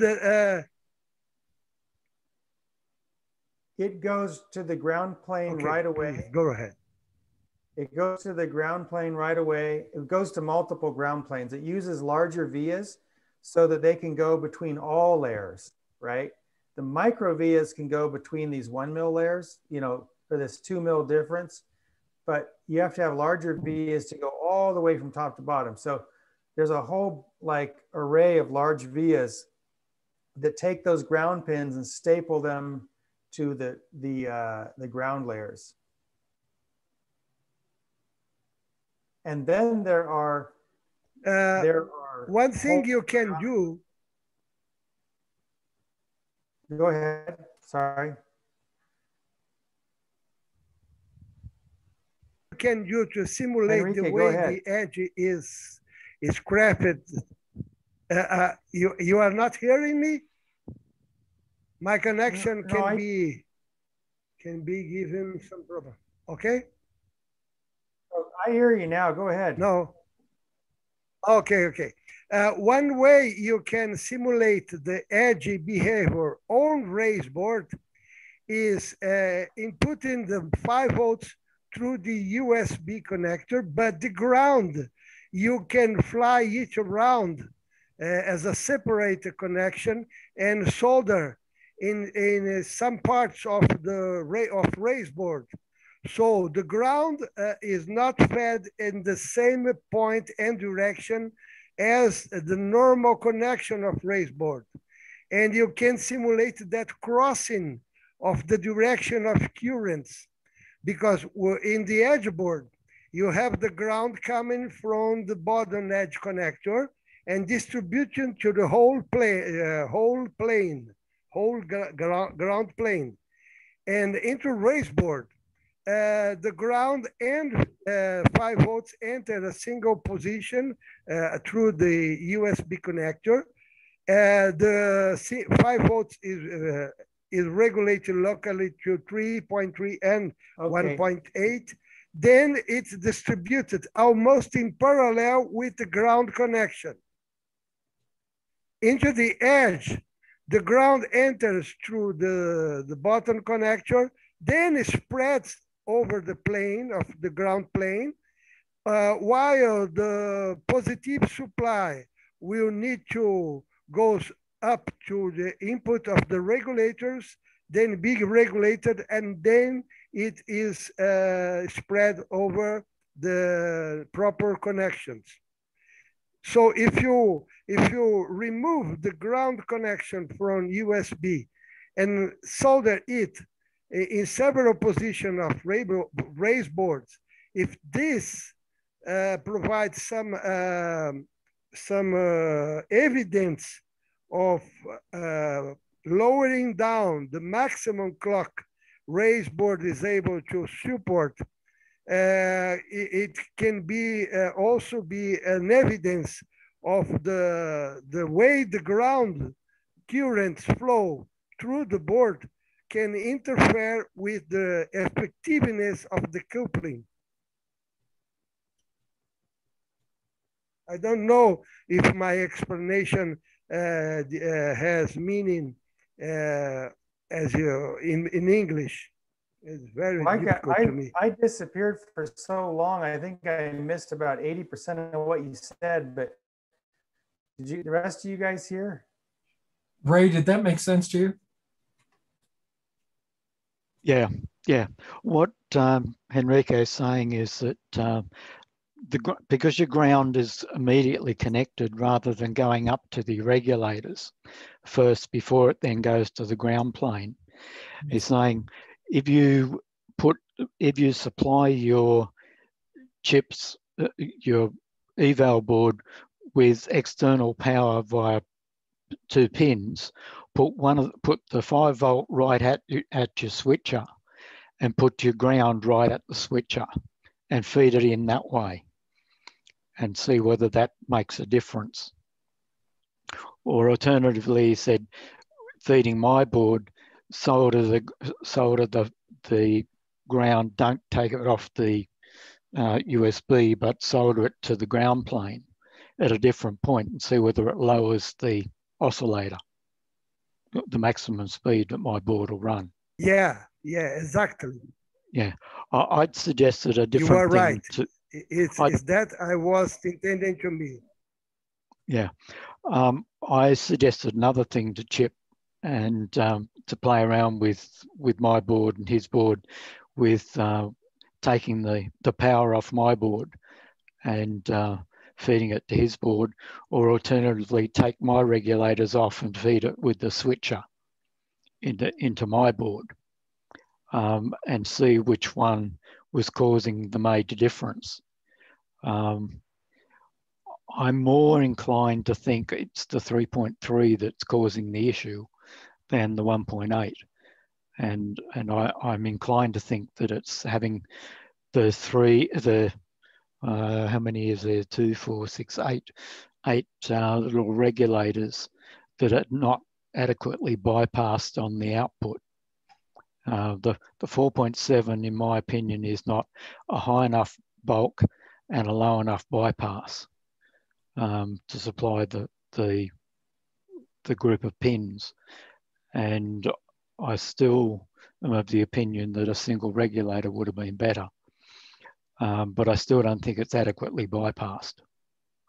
And that requires quite a bit of mucking around.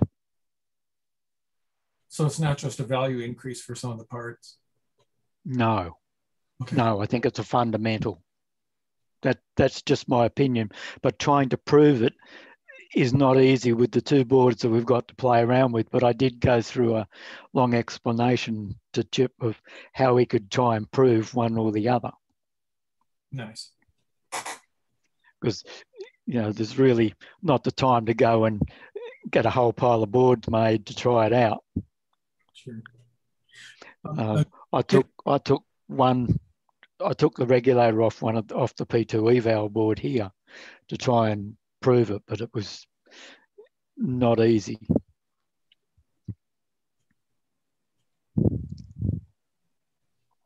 Chip, a question from me. We still have the video recording. I don't know if you want that anymore. And we could shut it off now, and I mean shut the recording off, I guess. Yeah, you're the host because I kept getting booted, so. Exactly, it just automatically flipped to me. So that's why I'm asking. Also, Brian Thomas is talking to you on chat. Oh, let me see. Thank you, Ray, for the explanation. That makes sense. All right, let's see it. It's not P2. It kind of is, but it ain't. You remember the sine wave generator function you made for me for the P2? Yes. Well, I went as far as I could with 9-volt batteries. The transformer was just clobbering the signal. I managed to light a light bulb with it. I was getting 110 across it, but the signal was it was no longer a sine wave. So my venture the last few weeks, back when I had COVID a couple of weeks ago, was to make a benchtop power supply. Can you see my screen? Did I hit share? No, you got it. Yeah, don't. Okay. You're not sharing yet. Okay, is that it? Yep, there we go.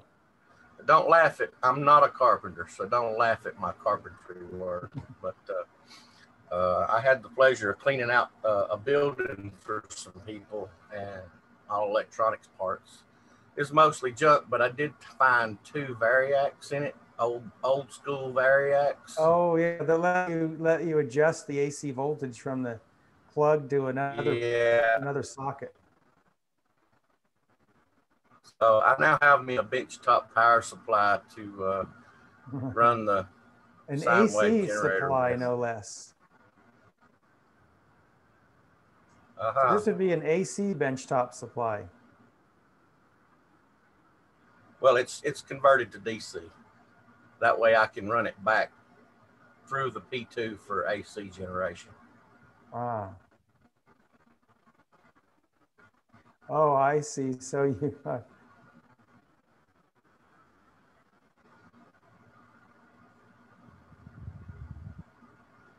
Yeah, I can. That board will handle up to about 37 volts. So wow. I put a brace across the knob there, so I can't over torque it. Yeah, I've got some, and them variacs are huge. It's a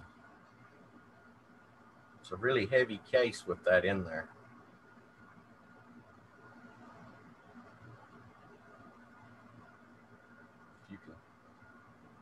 You can. I call that a small variac.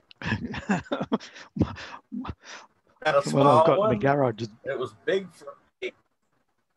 Oh, I've got one bigger. that, yeah, it'll be about the size of your box, I think.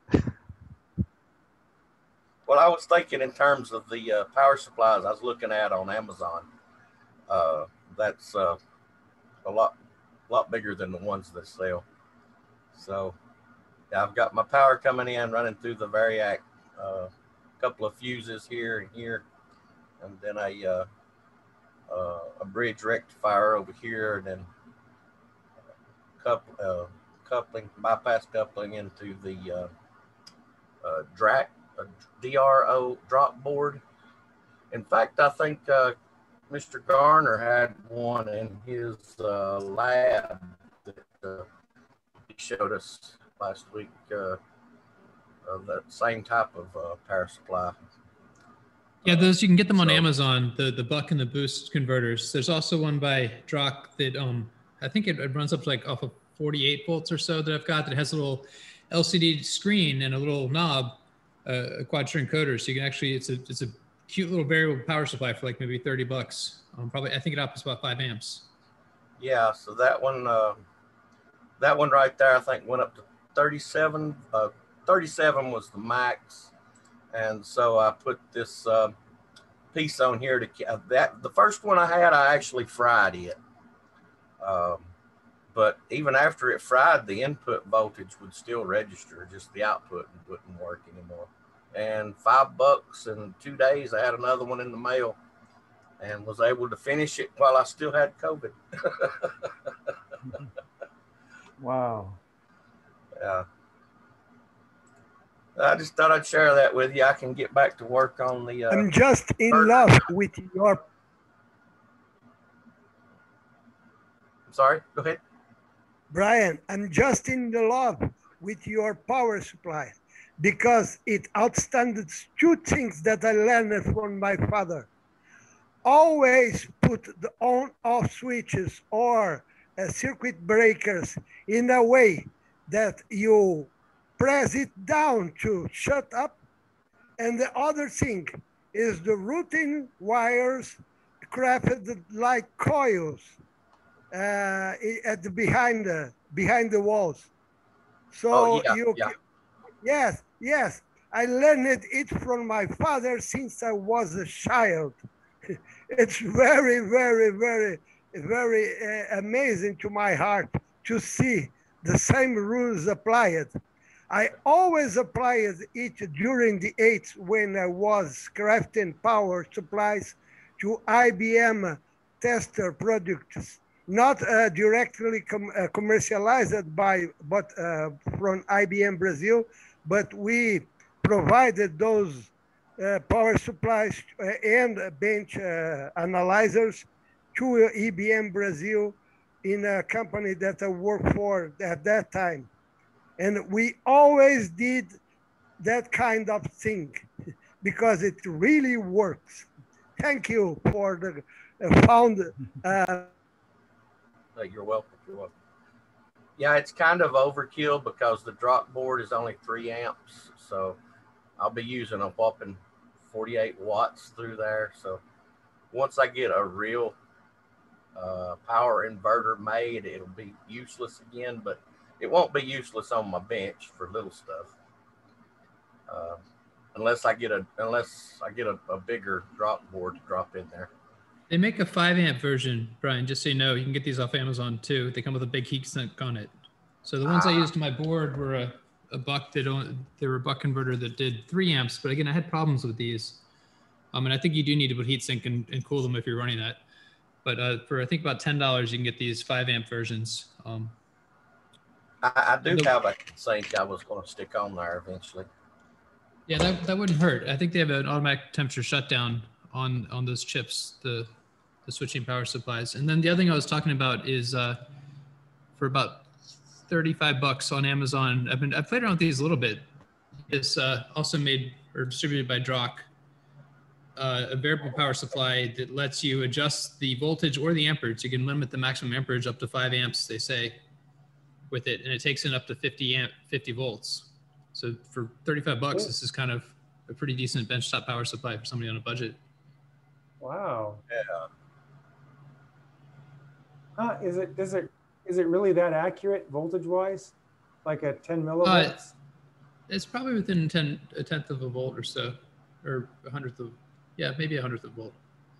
Well, the A to D function on mine and my multimeter, they do argue, but once you set it somewhere, it's pretty rock steady. I think my multimeter, my fluke meter, has it at like 500 millivolts more, 500 to 600 millivolts more than what it registers on that little LCD screen. But wherever you set it, it stays there. It didn't fluctuate.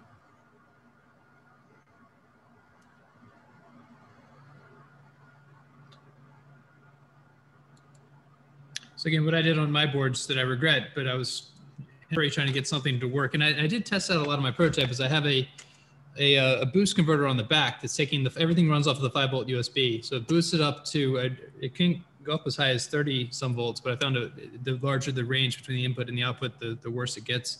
So I had to set it about 15 volts. I think this has a 400 kilohertz switching frequency.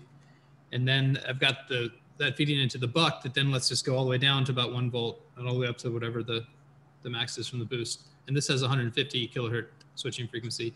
And when I tested it all out, it really worked great. But then in practice, I had trouble starting it up on loads. If you have a motor hooked into it or something, while you turn it on, it'll go into sort of an avalanche mode where it just, the current spikes and it doesn't recover. What I was enjoying about the setup I had is it says for heat dissipation, if the input is real close to the output, that it doesn't give off as much heat. Right. And, so that's why, even though the boost could go up to the 35 volts, I think I only had it a couple volts above the 5. Right, right. While we're on the subject, there's another question about that I had. The H bridge that I'm running the signal from the P2 through, when you pair those FETs up, there's a phenomenon, I think it's called the RS on. It's just slightly different from chip to chip. And no matter how I try to pair them, it seems like if I've got 3 or more in there, one always comes on before the others. And it gets hotter because it's bearing the brunt of the load until the other 2 or 3 kick in. Does anybody know how people overcome that? Or did I make it clear? Does anybody understand what I'm saying? I've got, say, 3 FETs and they're in parallel. And the sine wave coming from the P2 turns all of them on. So an H bridge, if you had 3 in parallel, then a full H bridge would have 12. 3 on the high side, 3 on the low side, and then 3 on the other high side and 3 on the other low side of the H bridge. So when you turn on a bank of those 3, one has a lower RS on and it comes on before the other 2. And so it's carrying the whole load for just a microsecond, but it gets hotter than the other 2 and it wants to wear out quicker and fry before the others. Does anybody know how that?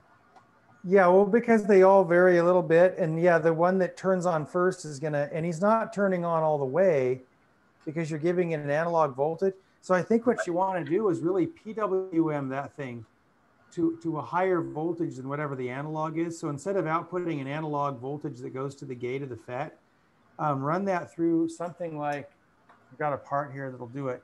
You want to give it a good digital signal that's pulse width modulated.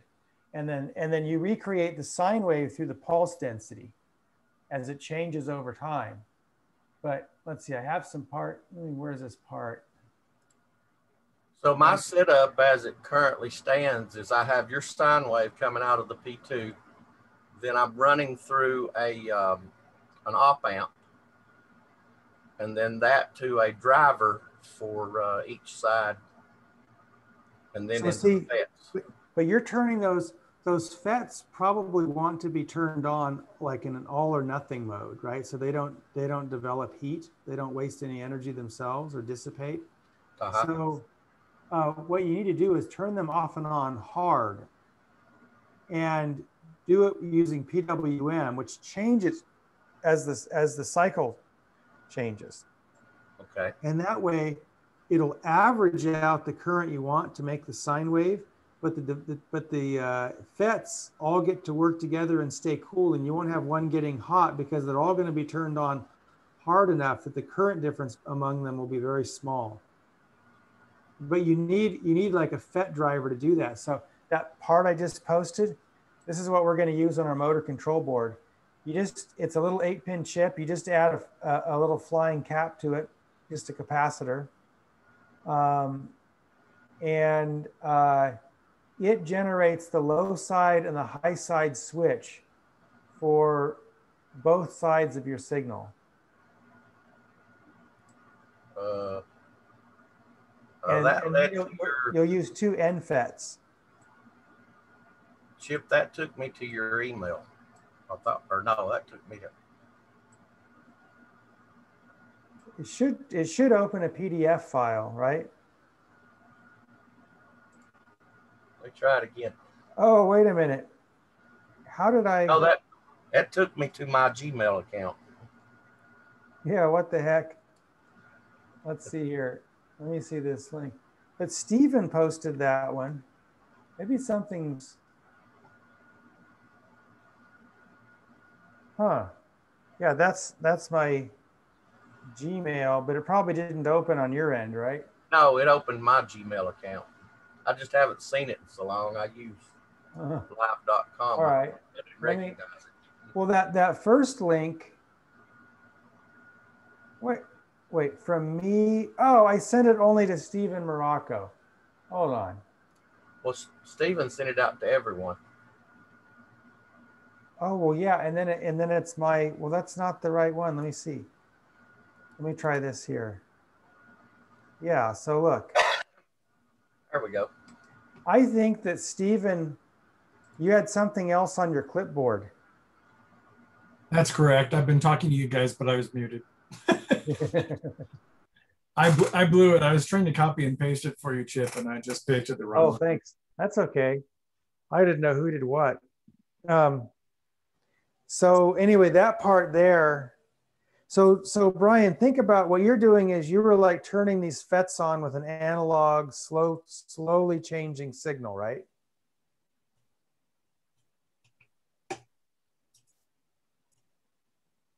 Can you hear me, Bryan?